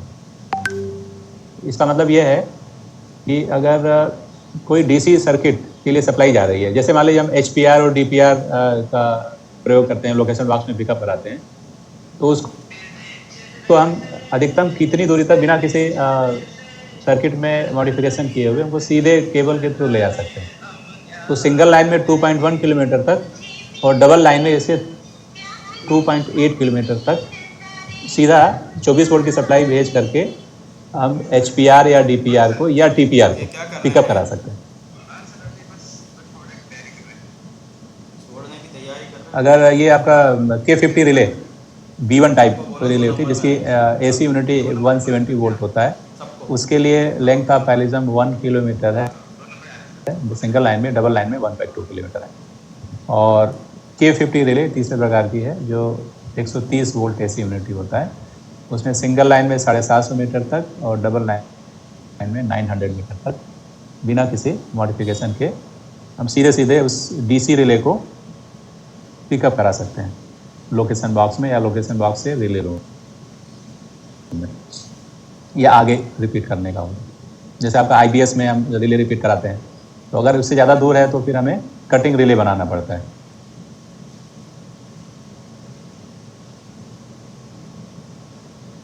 तो सामान्य तौर पर हम लोग जो फील्ड में रिले इस्तेमाल करते हैं, चाहे IBS के लिए रिले रिपीट करते हों या फिर HPR DPR के लिए रिले ले जाते हों, तो उसके लिए QN-A1 रिले का इस्तेमाल होता है। और उसमें डबल लाइन में 2.8 किलोमीटर तक सीधे हम इसको रिले को रिपीट करा सकते हैं। तो QN1 और K50 जैसे नॉन AC यूनाइज्ड रिले भी स्वाभाविक तौर पर कुछ AC यूनिटी इनके पास होती है, लेकिन फिर भी इन रिलेज को बाहरी सर्किटों में उपयोग नहीं करना चाहिए। माने जो आउटडोर जो एक्सटर्नल सर्किट्स के लिए QN-A1 यानी नॉन AC यूनाइज्ड रिले का इस्तेमाल नहीं करना है। उपरोक्त सीमा से अधिक दूरी पर लाइन रिले को ले जाने हेतु कटिंग रिले का प्रयोग कर रिपीटर बनाया जाएगा, है ना।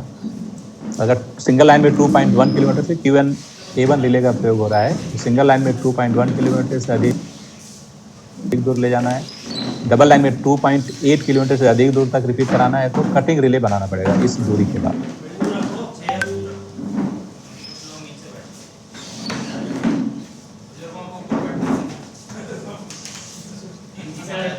RE एरिया में सिग्नलों के डायरेक्ट फीडिंग की अधिकतम लंबाई। अब यहाँ पे ऊपर हम जो देख रहे हैं तो वो DC सर्किट की बात हो रही थी ना, अभी AC सर्किट हो गया, 110 वोल्ट AC सर्किट। तो RE एरिया में सिग्नलों के डायरेक्ट फीडिंग की अधिकतम लंबाई, इसमें ये जो कैलकुलेशन है या जो दूरी है वो 110 वोल्ट AC सप्लाई है और ट्रांसफार्मर 110/12 वोल्ट का प्रयोग में लाया जाता है। एक मिनट।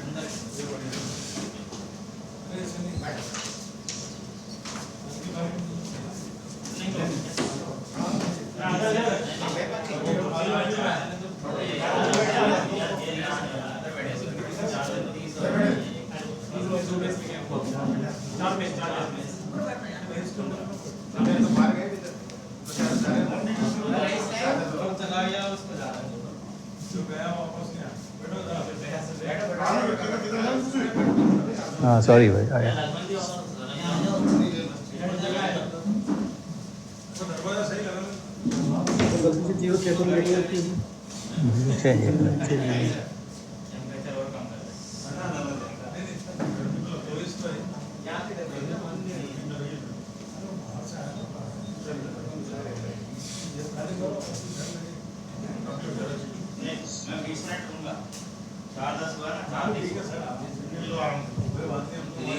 तो डबल लाइन में जो सिग्नल के डायरेक्ट फीडिंग की रेंज है, डबल लाइन में 220 मीटर और सिंगल लाइन में 180 मीटर।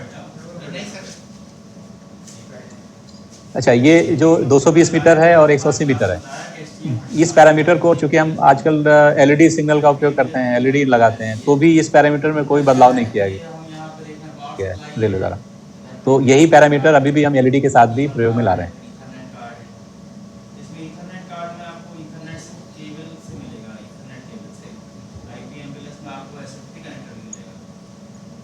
सिग्नल ट्रांसफार्मर के सेकेंडरी पर 2.3 वोल्ट ग्लो वोल्टेज उत्पन्न होने के लिए इसके प्राइमरी पर 21 वोल्ट वोल्टेज की आवश्यकता होती है।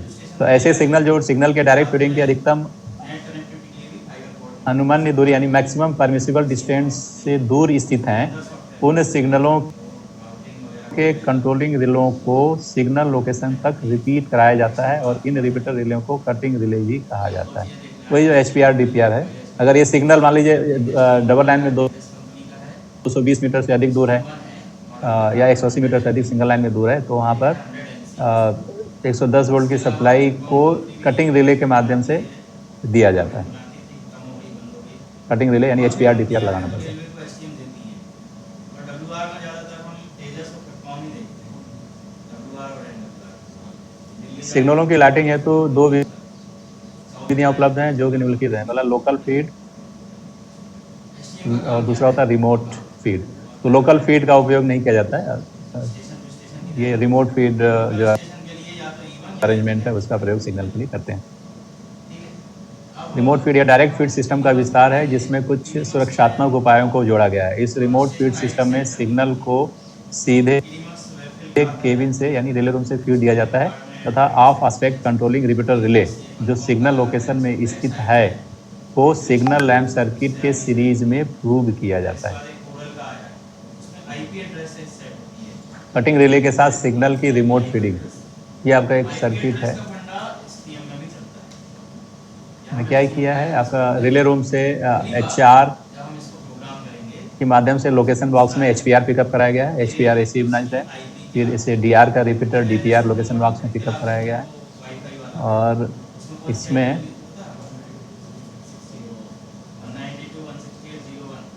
सिग्नल लोकेशन बॉक्स से HPR के पिकअप कॉन्टैक्ट से HG की सप्लाई जाएगी और DPR के पिकअप कॉन्टैक्ट से DG की सप्लाई जाती है।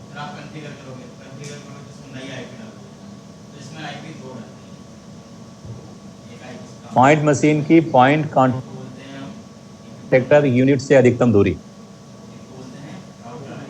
सेफ्टी फैक्टर 1.5 को ध्यान में रखते हुए। तो पॉइंट मशीन इस तरह के हैं कि तो IRS 24 वोल्ट का है, सॉरी IRS 24, फिर Siemens insulation grade A, insulation grade B और इंसुलेशन ग्रेड C, यानी 3 तरह के सीमेंस पॉइंट मशीन है।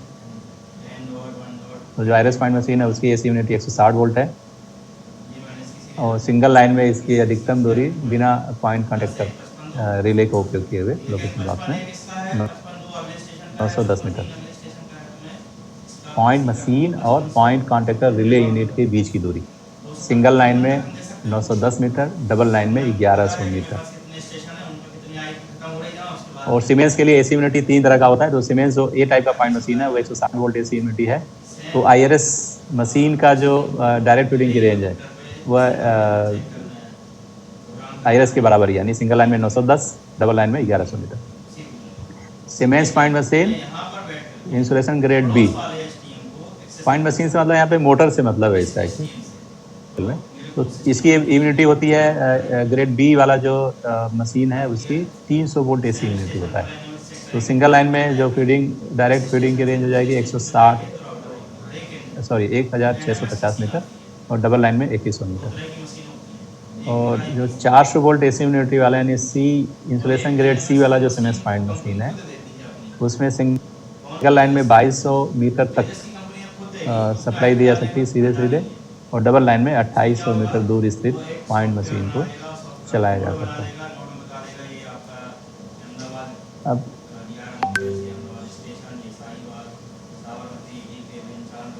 अब यहाँ पे एक चीज़ और कही गई, जहाँ आवश्यक हो वहाँ पर पॉइंट कॉन्टैक्टर रिले तथा पॉइंट मशीन के बीच स्क्रीन्ड केबल के प्रयोग के साथ में उपयुक्त सीमा को अधिक दूर तक, मैंने पॉइंट मशीन अगर इस सीमा से अधिक दूर स्थित है तो स्क्रीन केबल का प्रयोग किया जा सकता है उसको ऑपरेशन के लिए। अथवा उपरोक्त सीमा से अधिक दूरी हेतु 3 फेज पॉइंट मशीन का भी प्रयोग किया जा सकता है जो स्वाभाविक रूप से इंड्यूस वोल्टेज से इम्यून होते हैं। मतलब जो ये दूरी ऊपर चार्ट में जो दिया हुआ है, अगर उससे दूर स्थित कोई पॉइंट है तो वहाँ पर उस पॉइंट को आप के लिए स्क्रीन केबल का प्रयोग किया जा सकता है अथवा 3 फेज पॉइंट मशीन का भी उपयोग किया जा सकता है। इलेक्ट्रोमैग्नेटिक इंडक्शन के प्रभाव से उत्पन्न प्रेरित वोल्टेज से बचाव हेतु ध्यान रखने हेतु अन्य सावधानियाँ। रॉड जहाँ पे मैकेनिकल सिग्नलिंग होता है वहाँ पर रॉड ट्रांसमिशन में प्रत्येक 300 मीटर पर इंसुलेटर लगाना चाहिए। OHE मास्ट एवं पॉइंट रॉड के बीच कम से कम 40 मिलीमीटर का अंतर होना चाहिए। स्टाफ की सेफ्टी हेतु उपकरणों को अर्थ करना चाहिए। इंड्यूस वोल्टेज को सीमा में रखने हेतु केबल आर्मर को दोनों सिरों पर अर्थ करना चाहिए। ब्लॉक फिल्टर को अर्थ करना चाहिए। ब्लॉक में लगाए गए सर्ज रजिस्टर को अर्थ करना चाहिए। केबिन के मेटेलिक फ्रेम को अर्थ करना चाहिए। जहां केबल लोकेशन बॉक्स में टर्मिनेट होता है उसकी अर्थिंग होनी चाहिए। अचानक हाई वोल्टेज अर्थात सर्ज से उपकरणों के डाई इलेक्ट्रिक फेलियर को रोकने हेतु SPD की व्यवस्था अर्थ के साथ करनी चाहिए। OHE के लाइव पार्ट से 2 मीटर के अंदर आ रहे सिग्नल के साथ लगे प्रोटेक्टिव स्क्रीन को अर्थ करना चाहिए। ये ऑटोमेटिक इसका पूरा ओएस पुट करके आता है कंप्यूटर पे, जिसमें हमें हमारे पीसी पर सेव करने की जरूरत नहीं है कि कौन सी सभी टेलीकॉम उपकरणों को अर्थ करना चाहिए और लिफ्टिंग बैरियर को अर्थ करना चाहिए। ये कुछ सावधानियाँ थी। हमें स्लॉट नंबर याद होना जरूरी है। अब नेक्स्ट आते हैं हम लोग इलेक्ट्रिकल एवं सिग्नल क्लियरेंस तथा सिग्नल की विजिबिलिटी के बारे में बात करेंगे।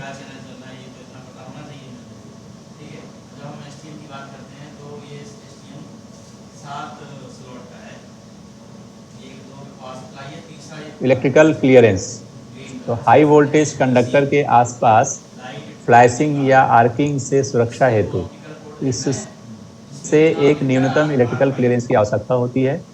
ACTM यानी AC ट्रैक्शन मैनुअल में OHE या पेंटोग्राफ के किसी भी लाइव भाग एवं किसी निश्चित संरचना यानी अर्थ या अन्य कोई या मूविंग लोड के किसी भी भाग के बीच न्यूनतम लंबवत यानी वर्टिकल तथा न्यूनतम लैटरल यानी पार्श्व क्लियरेंस का विवरण नीचे दिया गया है।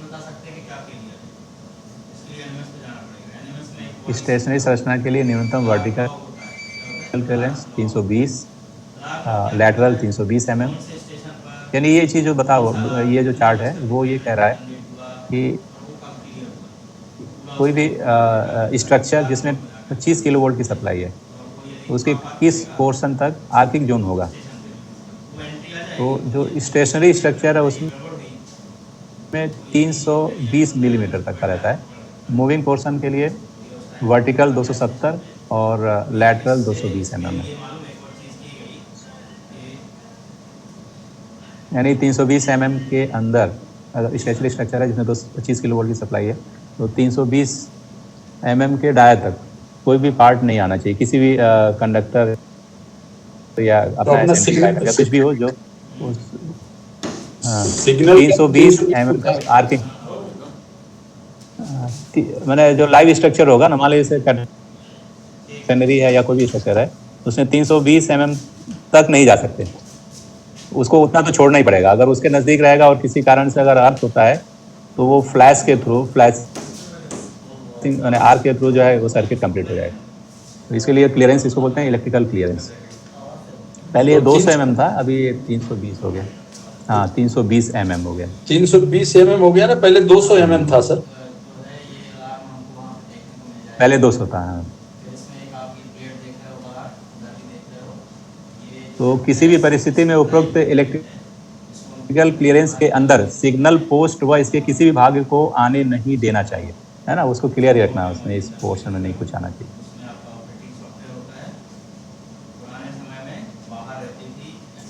अब सिग्नल क्लियरेंस सामान्य दशा में OHE के किसी भी लाइव पार्ट से 2 मीटर के अंदर किसी को भी आने अथवा कार्य करने की अनुमति नहीं है। तो सिग्नल क्लियरेंस डायग्राम में इसे शेडेड सिग्नल क्लियरेंस डायग्राम होता है जो आपको SA में मिलेगा, उसमें इसमें शेडेड पोर्शन बना हुआ है और डॉटेड लाइन से दिखाया जाता है। दो चीज़ें हैं, शेडेड पोर्शन और वो डॉटेड लाइन से दिखाया गया। तो चैप्टर 2 के 22 में ये दिया है। 1 मिनट। तो जब कोई सिग्नल इस तरह लगा हो कि उसका कोई हिस्सा सिग्नल क्लियरेंस डायग्राम के शेडेड पोर्शन के अंदर आ रहा हो, अर्थात OHE के लाइव पार्ट से 2 मीटर के अंदर आ रहा हो, तो तो कर्मचारियों की सुरक्षा के लिए ऐसे सिग्नल पोस्ट एवं OHE मास्ट के बीच तार की जाली यानी स्क्रीन ऑफ वायर मेश लगाया जाता है तथा इसे 10 ओम से कम मान के अर्थ से जोड़े जाने की आवश्यकता होती है। मतलब वो सिग्नल की स्क्रीनिंग करते हैं, अगर सिग्नल OHE के लाइव पार्ट से 2 मीटर के अंदर आता है तो ऐसे सिग्नल को स्क्रीन से उसको स्क्रीन लगाना, उसको अर्थ करना आवश्यक होता है। अर्थ का मान 10 ओम से कम होना चाहिए। यदि किसी भी कारणवश यदि इस तरह का स्क्रीन नहीं लगाया गया है तो वहाँ कर्मचारियों को सावधान करने के लिए रेल सतह से 3 मीटर की ऊंचाई पर सिग्नल पोस्ट के सीढ़ी के सामने की तरफ एक चेतावनी पट्ट की व्यवस्था की जाती है। इस तरह के सिग्नल पर ट्रैक्शन विभाग द्वारा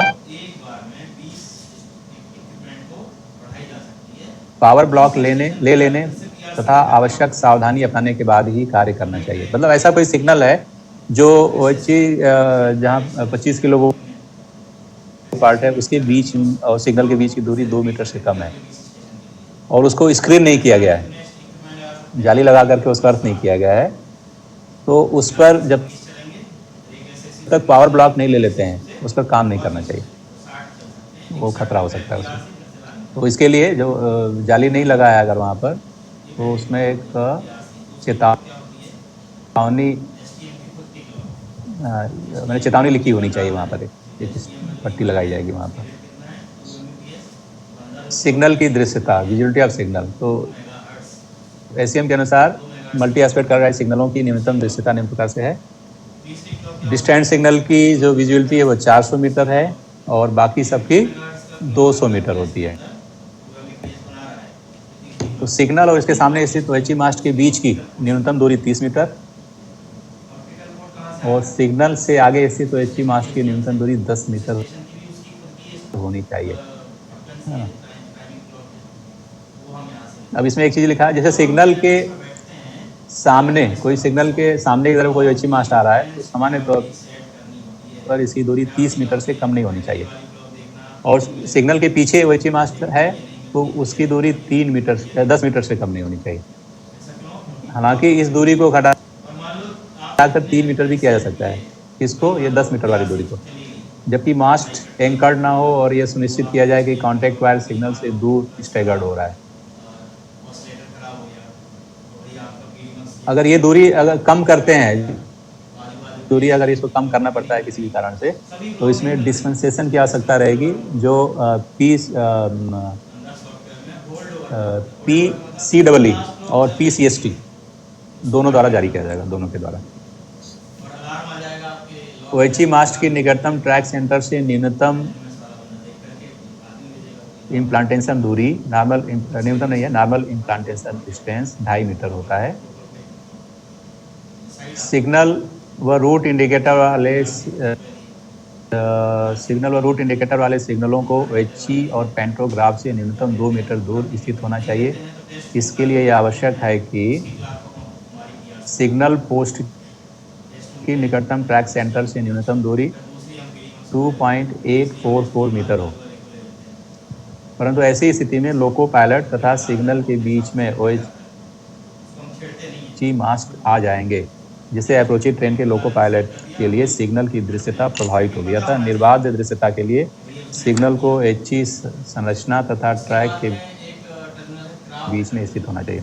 इसके लिए क्या है कि कोई भी सिग्नल जो 2.84 पे लगा हुआ है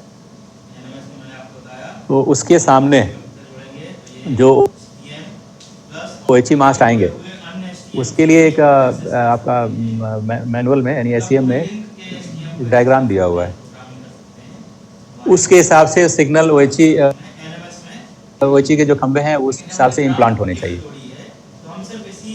तभी जो है ड्राइवर को लगातार सिग्नल की विजिबिलिटी मिलेगी।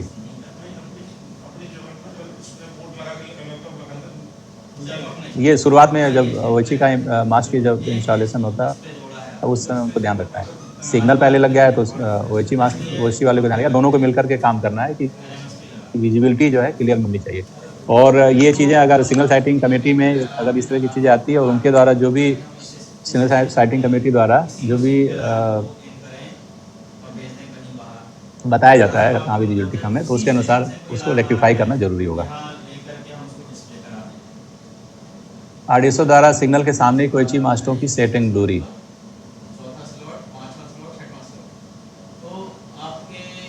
ये 4 तरह के डायग्राम है ना, तो जो पीछे लिखा हुआ है इसमें आपका एसईएम में चार तरह के डायग्राम है, उसमें कैसे इम्प्लांट करना है उसके बारे में एसईएम का जो पैरा है,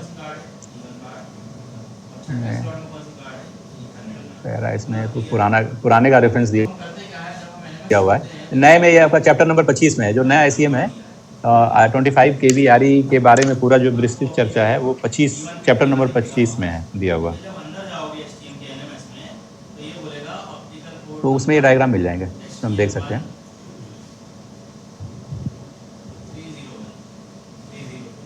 जैसे यहाँ देखिए ये वाला डायग्राम है,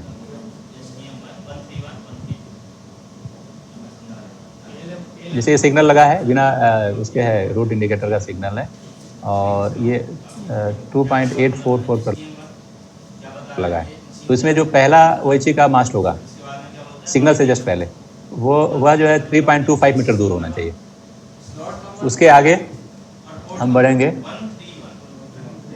तो जो दूसरा खंबा है वो जो है 3.1 पर, फिर और आगे यानी तीसरा खंबा OHE मास्ट 3.05 पर, चौथा वाला 2.9 पर, पाँचवा वाला 2.75 पर, और जो कितना हो गया 1 2 3 4 5 छठवां जो OHE मास्ट होगा वो 2.5 मीटर पर लगेगा। यानी सिग्नल के पीछे जो 60वां खंबा होगा वह 2.5 पर, नॉर्मल इम्प्लांटेशन वहाँ से 6ठवें खंबे से स्टार्ट होगा। तो ऐसे ही आपके 4 डायग्राम है इस प्रकार से इसमें दिया हुआ है ताकि ड्राइवर को विजुअलिटी मिले। इसमें 600 मीटर की विजुअलिटी के लिए है इम्प्लांटेशन, और 1000 मीटर की विजुअलिटी के हिसाब से OHE मास्ट का इम्प्लांटेशन सिग्नल के पहले के बताया गया।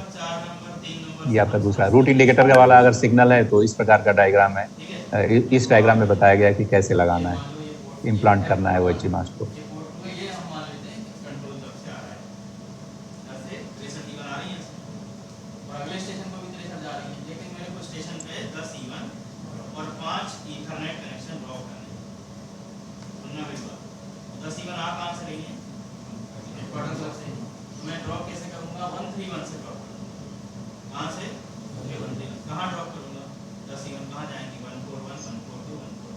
ट्रैकों के बीच में सिग्नल आ रहे हैं तो क्या सावधानी रखते हैं। ट्रैकों के बीच स्थित सिग्नल के सामने आने वाले किसी भी OHE मास्ट से सिग्नल की दृश्यता में बाधा पहुंचेगा तथा ट्रैक के बीच में सीमित जगह होने के कारण सिग्नल के अतिरिक्त आरोपण एक्स्ट्रा इम्प्लांटेशन को पूर्ण करना भी संभव नहीं है। अतः ट्रैकों के बीच स्थित सिग्नल के सामने कम से कम 3 स्पैन के लिए कोई मास्ट नहीं लगाना चाहिए। ट्रैक के बीच में अगर कोई सिग्नल आ रहा है तो सिग्नल के पहले 3 स्पान तक कोई OHE मास्ट नहीं होना चाहिए। स्टेशन यार्ड में OHE के वायर गैंट्री पर लगे पोर्टर ड्राइव की सहायता से लगे होते हैं। सामान्यतः इन्हें सिग्नल के सामने नहीं लगाना चाहिए। जो वायर है, गैंट्री है, पोर्टर ड्राइव जो है वो सिग्नल के सामने नहीं लगा होना चाहिए। परंतु यदि पोर्टर ड्राइव आर्म को सिग्नल के सामने से हटाना संभव न हो तो सिग्नल को ऑफसेट ब्रैकेट पर लगाना चाहिए या पोर्टर ड्रॉप आर्म की ऑफ सेटिंग करनी चाहिए।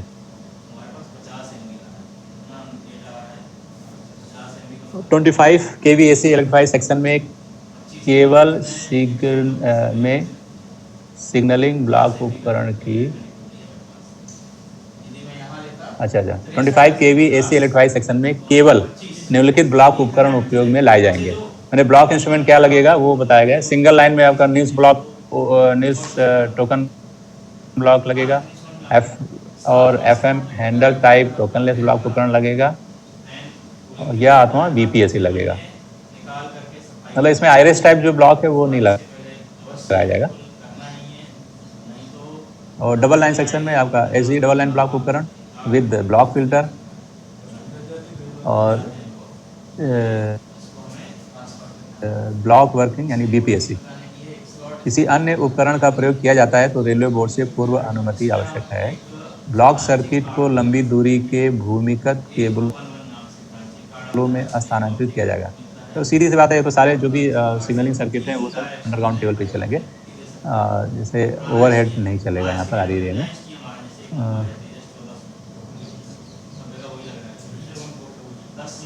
ब्लॉक उपकरण की वर्किंग के लिए एल्युमिनियम शीथेड केबल में स्पेशल पीवीसी इंसुलेटेड कॉर्ड 4 या 6 quad jelly filled telecom cable या अन्य उपयुक्त संचार माध्यम जैसे कि ओएफसी और रेडियो का उपयोग किया जा सकता है। ब्लॉक उपकरण के साथ प्रोटेक्टिव डिवाइस के रूप में फिल्टर यूनिट का प्रयोग किया जाएगा। मैंने जो अगर ब्लॉक इंस्ट्रूमेंट को उपयोग में ला रहे हैं, चाहे वो आपका SG double line block instrument लगा रहे हैं तो भी फिल्टर यूनिट लगेगा आरी एरिया में। आपका टोकन ब्लॉक उपयोग में ला रहे हैं तो भी फिल्टर यूनिट 4 चोक के साथ 2 कंडेंसर से मिलकर बना होता है। फिल्टर यूनिट में 4 चोक होते हैं और साथ में उसमें 2 कंडेंसर भी लगे रहते हैं। ये कंडेंसर 2 चोकों के बीच जंक्शन तथा अर्थ के साथ जुड़े होते हैं। प्रत्येक ब्लॉक उपकरण के लिए अलग अलग लाइन बैटरी या डीसी कन्वर्टर का उपयोग किया जाएगा। यहाँ पर क्या है, कॉमन सप्लाई प्रयोग में नहीं लिया जाएगा। लाइन बैटरी हर ब्लॉक के लिए अलग अलग होगा, या आईपीएस है तो अलग अलग डीसी कन्वर्टर का मॉड्यूल होगा। यह बैटरी केवल ब्लॉक इंस्ट्रूमेंट को फीड देगा, ना कि किसी अन्य सर्किट को। डिस्चार्जर और ब्लॉक के लिए 2 अलग अलग अर्थ का प्रयोग किया जाएगा। जब एक ब्लॉक सेक्शन का एक स्टेशन आरी क्षेत्र में शुरू होता है और एक स्टेशन नॉन आरी क्षेत्र में समाप्त होता है, तब ऐसे ब्लॉक सेक्शन के दोनों सिरों पर ब्लॉक उपकरण सर्किट में फिल्टर यूनिट लगाए जाएंगे। जहाँ पर मतलब एक जगह आरी है और दूसरा सिरा जो है नॉन आरी है, तो दोनों सिरे पर ब्लॉक फिल्टर यूनिट लगेगा, ये कहना चाह रहे हैं।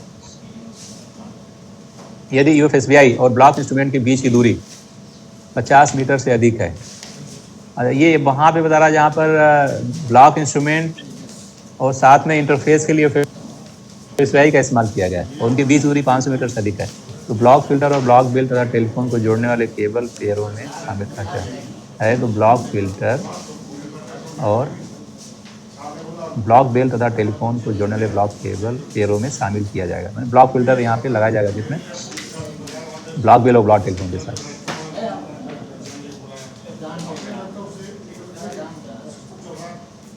अब ये आपका आरी एरिया में सिग्नलिंग केबल बिछाने के लिए कुछ चीज़ें लिखी हैं।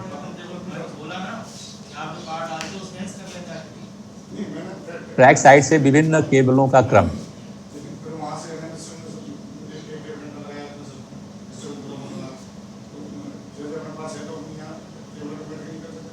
तो पहली केबल ट्रैक साइड से पहला केबल टेलीकॉम का होना चाहिए, दूसरा केबल सिग्नल का होना चाहिए, उनके बीच की मिनिमम दूरी 100 mm। फिर इसके बाद ब्रिक्स लाइन से ब्रिक्स होनी चाहिए लगी, उसके बाद फिर हम पावर केबल लगा सकते हैं। तो लो LT केबल मतलब लो टेंशन केबल और high tension cable HT cable के बीच की दूरी भी 100 mm होना चाहिए। एक ही ट्रेंच में सिग्नल केबल और टेलीकॉम केबल डालने पर दोनों के बीच की दूरी 100 सेंटीमीटर।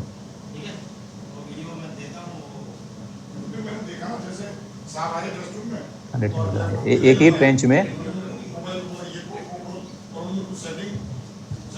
सिग्नल केबल और पावर केबल के बीच पावर केबल डालने पर दोनों के बीच ब्रिक्स की लाइनें होनी चाहिए। एक ही ट्रेंच में LT केबल और HT पावर केबल डालने पर दोनों के बीच की दूरी, हमको लगता है ये सेंटीमीटर नहीं है, ये mm होगा, ये गलत से सेंटीमीटर लिखा गया है। वो गलत लिखा है सर, 10 सेंटीमीटर गलत लिखा है, गलत लिखा है। हाँ, ये 10 सेंटीमीटर 10 सेंटीमीटर ये mm होना चाहिए। हाँ 10 mm होना चाहिए, 100 mm होना चाहिए, 100 mm या 10 या 10 सेंटीमीटर होगा। यस सही बात है, सही है, वो मिसप्रिंट है।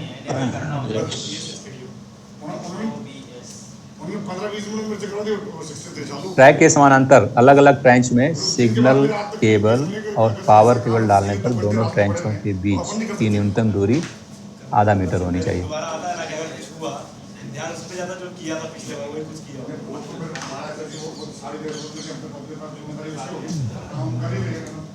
तो है ही है। ट्रैक क्रॉसिंग में अलग अलग ट्रेंच में सिग्नल केबल और पावर केबल डालने पर दोनों ट्रेंचों के बीच की न्यूनतम दूरी 0.2 मीटर, यानी ट्रैक क्रॉसिंग करते समय अगर सिग्नल केबल और पावर केबल डालते हैं तो उनके बीच की न्यूनतम दूरी 0.2 मीटर। एसएनटी विभाग के केबल के साथ एक ही ट्रेंच में इलेक्ट्रिकल विभाग या बीएसएनएल विभाग का केबल नहीं डालना चाहिए। स्टेशन सीमा के बाहर यानी आउटसाइड स्टेशन लिमिट में केबल की निकटतम ट्रैक सेंटर से दूरी 8 से 10 मीटर और स्टेशन सीमा के अंदर विद इन स्टेशन लिमिट जिधर ओएचई मास्ट नहीं है उस तरफ केबल की निकटतम ट्रैक सेंटर से दूरी 3 मीटर और स्टेशन सीमा के अंदर यानी विद इन स्टेशन लिमिट जिधर ओएचई मास्ट है लगे हैं उस तरफ केबल की निकटतम ट्रैक सेंटर से न्यूनतम दूरी 5.5 मीटर होनी चाहिए। मतलब आरी एरिया में जिस साइड में ओएचई मास्ट आ रहा है स्टेशन सीमा के अंदर वहाँ पर ओएचई मास्ट नहीं आ रहा तो 3 मीटर तक रख सकते हैं ट्रैक सेंटर से और जिधर ओएचई मास्ट आ रहा है वहाँ पर ट्रैक सेंटर से केबल की जो दूरी होगी वह 5.5 मीटर न्यूनतम 5.5 मीटर होनी चाहिए। ट्रैक के पैरेलल में केबल को डालने पर न्यूनतम गहराई 0.8, ट्रैक क्रॉसिंग में केबल की रेल के बॉटम से न्यूनतम गहराई 1 मीटर। चट्टाने यानी रॉकी सॉइल में मेन केबल की न्यूनतम गहराई 0.5 मीटर, टेल केबल की न्यूनतम गहराई 0.5 मीटर। यदि केबल को आरी मास्ट से 1 मीटर पर डाला गया है तो इसमें ट्रेंच की अधिकतम गहराई 0.5 मीटर। यदि केबल को आरी मास्ट से 1 मीटर पर डाला गया है तो इसके ट्रेंच की अधिकतम गहराई 0.5 मीटर से अधिक नहीं होनी चाहिए। मतलब अगर आपका जो एचई मास्ट है उससे 1 मीटर की दूरी पर एसएनटी केबल है तो आप आधे मीटर से ज़्यादा गहरा नहीं ले आ सकते हैं। यदि केबल को 0.5 मीटर से अधिक गहराई में बिछाया जाता है तो आरी मास्ट और केबल ट्रेंच के बीच की न्यूनतम दूरी 3 मीटर होनी चाहिए। आधे मीटर से नीचे ले जाएंगे अगर तो ओएचई मास्ट और केबल के बीच की न्यूनतम दूरी 3 मीटर होनी चाहिए। यदि केबल को ओएचई मास्ट के दोनों तरफ 3 मीटर दूरी तक कंक्रीट या हैवी ड्यूटी एचडी डक्ट में आधे मीटर से अधिक गहराई में बिछाया जाता है तब आरी मास्ट और केबल ट्रेंच के बीच की न्यूनतम दूरी आधा मीटर रखा जा सकता है। और आपका एचडी पाइप या ये कंक्रीट या हैवी ड्यूटी या एचडीबी डक्ट में अगर केबल को डालते हैं तो 1 मीटर से नीचे बिछाया जा सकता है, 1 मीटर से नीचे ले जा सकते हैं, आधे मीटर से नीचे ले जा सकते हैं और उनके बीच की दूरी आधे मीटर भी रखी जा सकती है। ओएचई मास्ट और केबल के बीच की दूरी आधे मीटर, लेकिन उसके लिए आपको कंक्रीट में या एचडी डक्ट में डालना पड़ेगा केबल। ट्रैक्शन सब स्टेशन के निकट केबल बिछाने में निम्नलिखित बातों का ध्यान रखा जाएगा। जहाँ तक संभव हो केबल को सब स्टेशन के दूसरी तरफ ट्रैक के किनारे बिछाई जानी चाहिए। यहाँ पर टीएसएस है, कोशिश ये करना है कि उसके अपोजिट में केबल बिछाया जाए। यदि केबल को सब स्टेशन की तरफ बिछाया जा रहा है तो सब स्टेशन के दोनों ओर 300 मीटर की लंबाई तक कंक्रीट पाइप या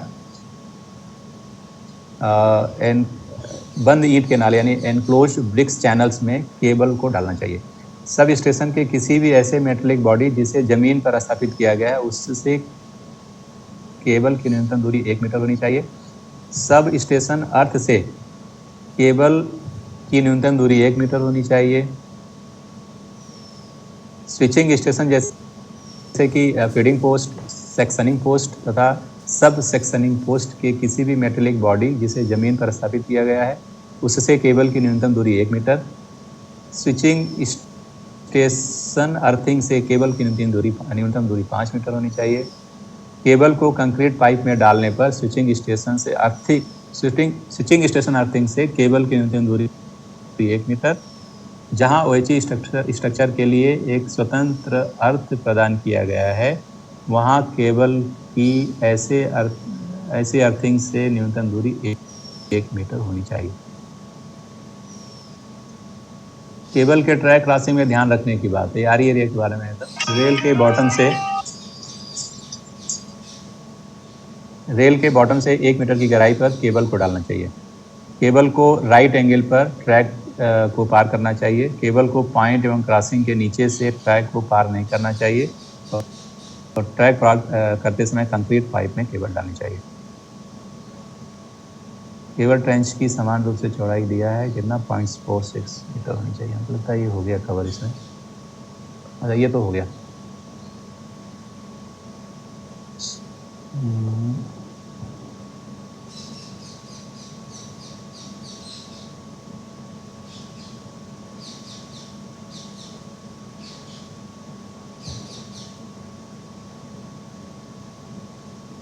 हमने लगभग इसमें सब कुछ कवर कर लिया है ना। करवा देते ना तो कर देगा, तो था नहीं वहाँ मारकर सर बोल दिया। और क्या बोलते हो सर? हाँ ये सर जो हाँ जी हाँ बोलिए। ये सर वो हम तो हमारे साथ शेयर कर देते हैं सर, तो अच्छा। 1 मिनट, आवाज़ आपकी बराबर। हाँ, ये जो पढ़ाया अभी ना मैंने वो दे दूंगा मैं। वो जी सर। शेयर मतलब इनको मैं दे दूंगा। क्या नाम है, सचिन जी को दे दूंगा, वो आपको ग्रुप में डाल देंगे, है ना। सर वो सभी के ताकि साहब 1 मिनट, क्या बोल रहे हैं आप? 1 मिनट। सर वो त्यागी साहब हैं, वो ले लेंगे आपसे। ये हमारे इन्हीं के पास हैं सर पूरे नोट्स। राइट। तो त्यागी साहब नंबर दे देंगे, तो त्यागी साहब सर नंबर शायद होगा मेरे पास। 1 मिनट, नंबर मेरा है सर। हेलो, हाँ बताइए। 97240। अच्छा, त्यागी साहब बोल रहे हैं? हाँ सर। 97240। 91। क्या हाल चाल है त्यागी साहब? बिल्कुल बढ़िया सर, बढ़िया है। लास्ट में 91738। हाँ चलिए, बहुत अच्छी बात है। 9738, हाँ राइट। ये 9724091738 बराबर। जी सर, जी। इसी पे दे दीजिएगा सर, मैं ग्रुप में डाल दूंगा तुरंत ही ग्रुप में। यस, ये आपको कॉल जा रही है क्या? देखिए परफेक्ट तो आप ही है ना अभी। हाँ त्यागी साहब। हाँ ठीक, चलिए मैं इस पे डाल दूंगा ना आप।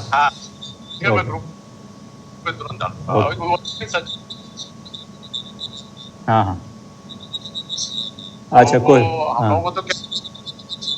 हाँ नहीं अभी मैं दे दूंगा आपको, कोई दिक्कत नहीं है ना। ठीक, ओके राइट।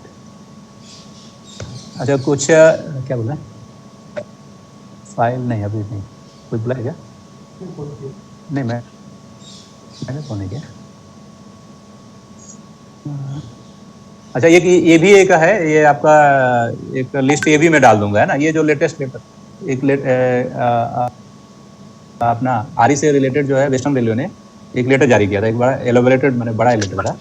तो उसको मैंने ये क्या इसको हिंदी में ट्रांसलेट किया था, तो ये भी मैं आपको दे दूंगा, है ना। बिल्कुल सर, बिल्कुल। सर्कुलर होगा सर, सर्कुलर होगा। हाँ ये सर्कुलर ही है। ये सर्कुलर का हिंदी अनुवाद है। हाँ बिल्कुल सर, वो दे दीजिएगा सर। तो वो ज्यादा इम्पोर्टेंट।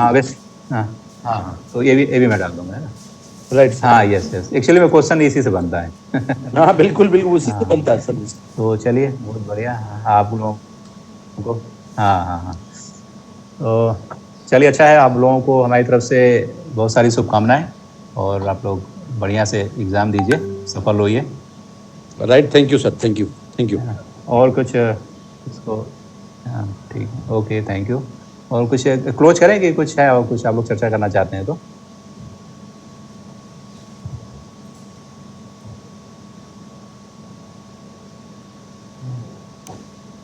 सर एक वो एसपीडी के बारे में बताइए ना।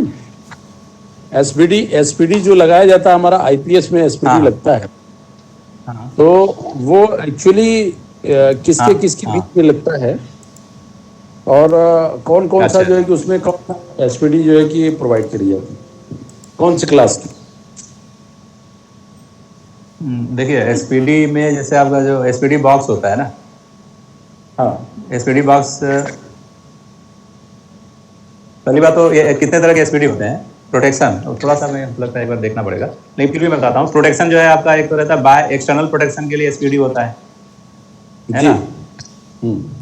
दूसरा जो आता है इंटरनल प्रोटेक्शन के लिए होता है। एक्सटर्नल प्रोटेक्शन के लिए हम लगाते हैं वो क्या बोला जाता है उसको,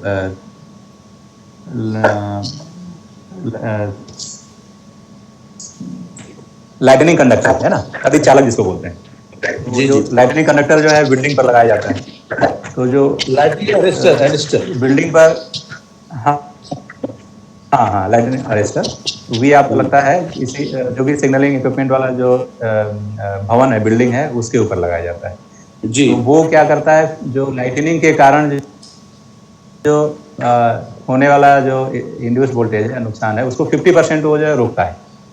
तो बचा हुआ जो 50% है उससे बचाव के लिए फिर इंटरनल जो एसपीडी है, मैंने प्रोटेक्शन के लिए वो एसपीडी लगाया जाता है। तो जो पहला जो आपका एसपीडी वो ए टाइप कहलाता है ना। जी उसके बाद बी, जो इंटरनल प्रोटेक्शन में काम आने वाले हैं, बी टाइप होता है, जी जी सी टाइप होता है, और डी टाइप होता है। हाँ, तो बी, सी और डी इंटरनल प्रोटेक्शन में। तो आपका जो एसपीडी बॉक्स है, तो एसपीडी बॉक्स में दो तरह के एसपीडी लगा होता है ना। आईपीएस का एसपीडी बॉक्स की बात कर रहा हूँ मैं। हाँ तो ये जो लगता है, जो बी टाइप जो है, एक तो आपका फेज में लगेगा, और उसका दूसरा सिरा यानी फेज और न्यूट्रल के बीच में, है ना। हाँ और दूसरा जो बी टाइप है वह न्यूट्रल और अर्थ के बीच में लगता है। जी न्यूट्रल और अर्थ के बीच में लगता है ना। मतलब दो बी टाइप के हो गए। एक तो हो गया जो एसपीडी में लगता रहेगा, पहला वाला जो बी टाइप एसपीडी है वो फेज और न्यूट्रल के बीच में लगा। दूसरा जो बी टाइप है न्यूट्रल और अर्थ के बीच में लगता है। जी ठीक है। अब तीसरा एक जो है लगाते हैं सी टाइप, है ना। तो सी टाइप जो है वो उसके आगे लगेगा, जो मैंने फेज और न्यूट्रल के बीच में लगता है। यानी आप इसे समझो, सी टाइप जो होगा एसपीडी, वो इक्विपमेंट जो भी इक्विपमेंट, जैसे आपका एसएमआर है, एसएमआर के इनपुट में हो जाएगा, है ना। अच्छा अच्छा एसएमआर हो गया, या इसी तरह से आपका, हाँ 230 एसएमआर को ही मिलता है, 230 है। हाँ हाँ बिल्कुल, हाँ, बिल्कुल। यस, एफआरबीसी का। और FRB हाँ, फिर आपके जो होते हैं डी टाइप जो होता है, तो डी टाइप जो है, जो लो वोल्टेज सर्किट, जैसे आपका जो आउटपुट है वो आप 24 वोल्ट का हो गया, 60 वोल्ट की सप्लाई होगी, वो जो आउटपुट जो डीसी कन्वर्टर देता है वहाँ पर लगाया जाता है डी अच्छा टाइप। लो वोल्टेज सर्किट के लिए होता है डी टाइप एसपीडी।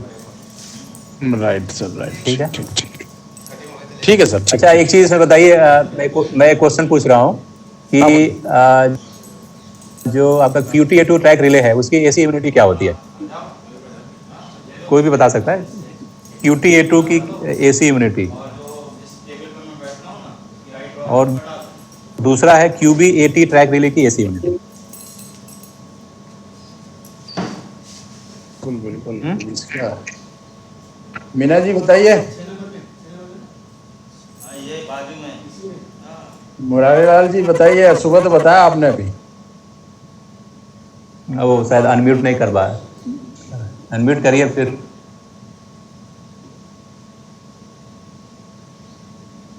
चलिए मैं बोलता हूँ, इसमें QTAA2 ट्रैक रिले की जो एसी यूनिटी होता है 50 वोल्ट है। ये क्वेश्चन LDC के हिसाब से भी इम्पोर्टेंट है। QTAA2 का एसी इम्यूनिटी 50 वोल्ट होता है, और QBAT ट्रैक रिले का एसी इम्यूनिटी 80 वोल्ट होता है। Correct sir.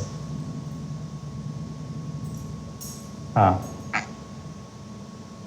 अच्छा, आप अब इसमें ये बताएं कि जैसे ब्लॉक सेक्शन में ट्रैक सर्किट की अधिकतम लंबाई कितनी हो सकती है QTA2 ट्रैक रिले के प्रयोग करके।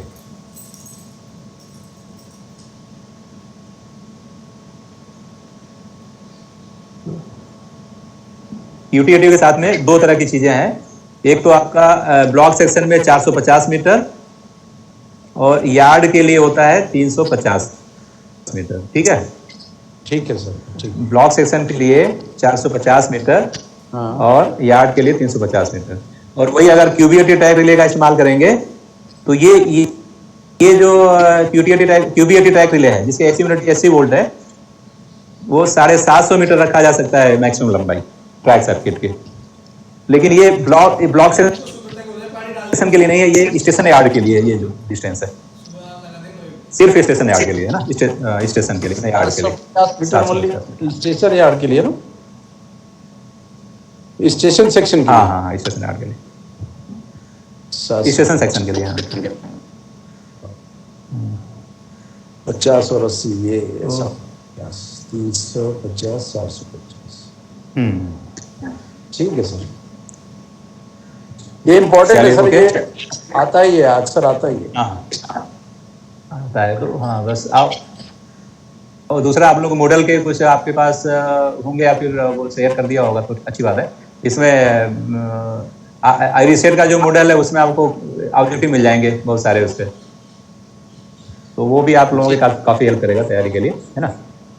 हाँ जी सर जी, चलिए ठीक है, राइट, थैंक यू। बंद करते हैं क्लास, है ना। ओके, राइट, थैंक यू सभी को, थैंक यू, ओके बाय।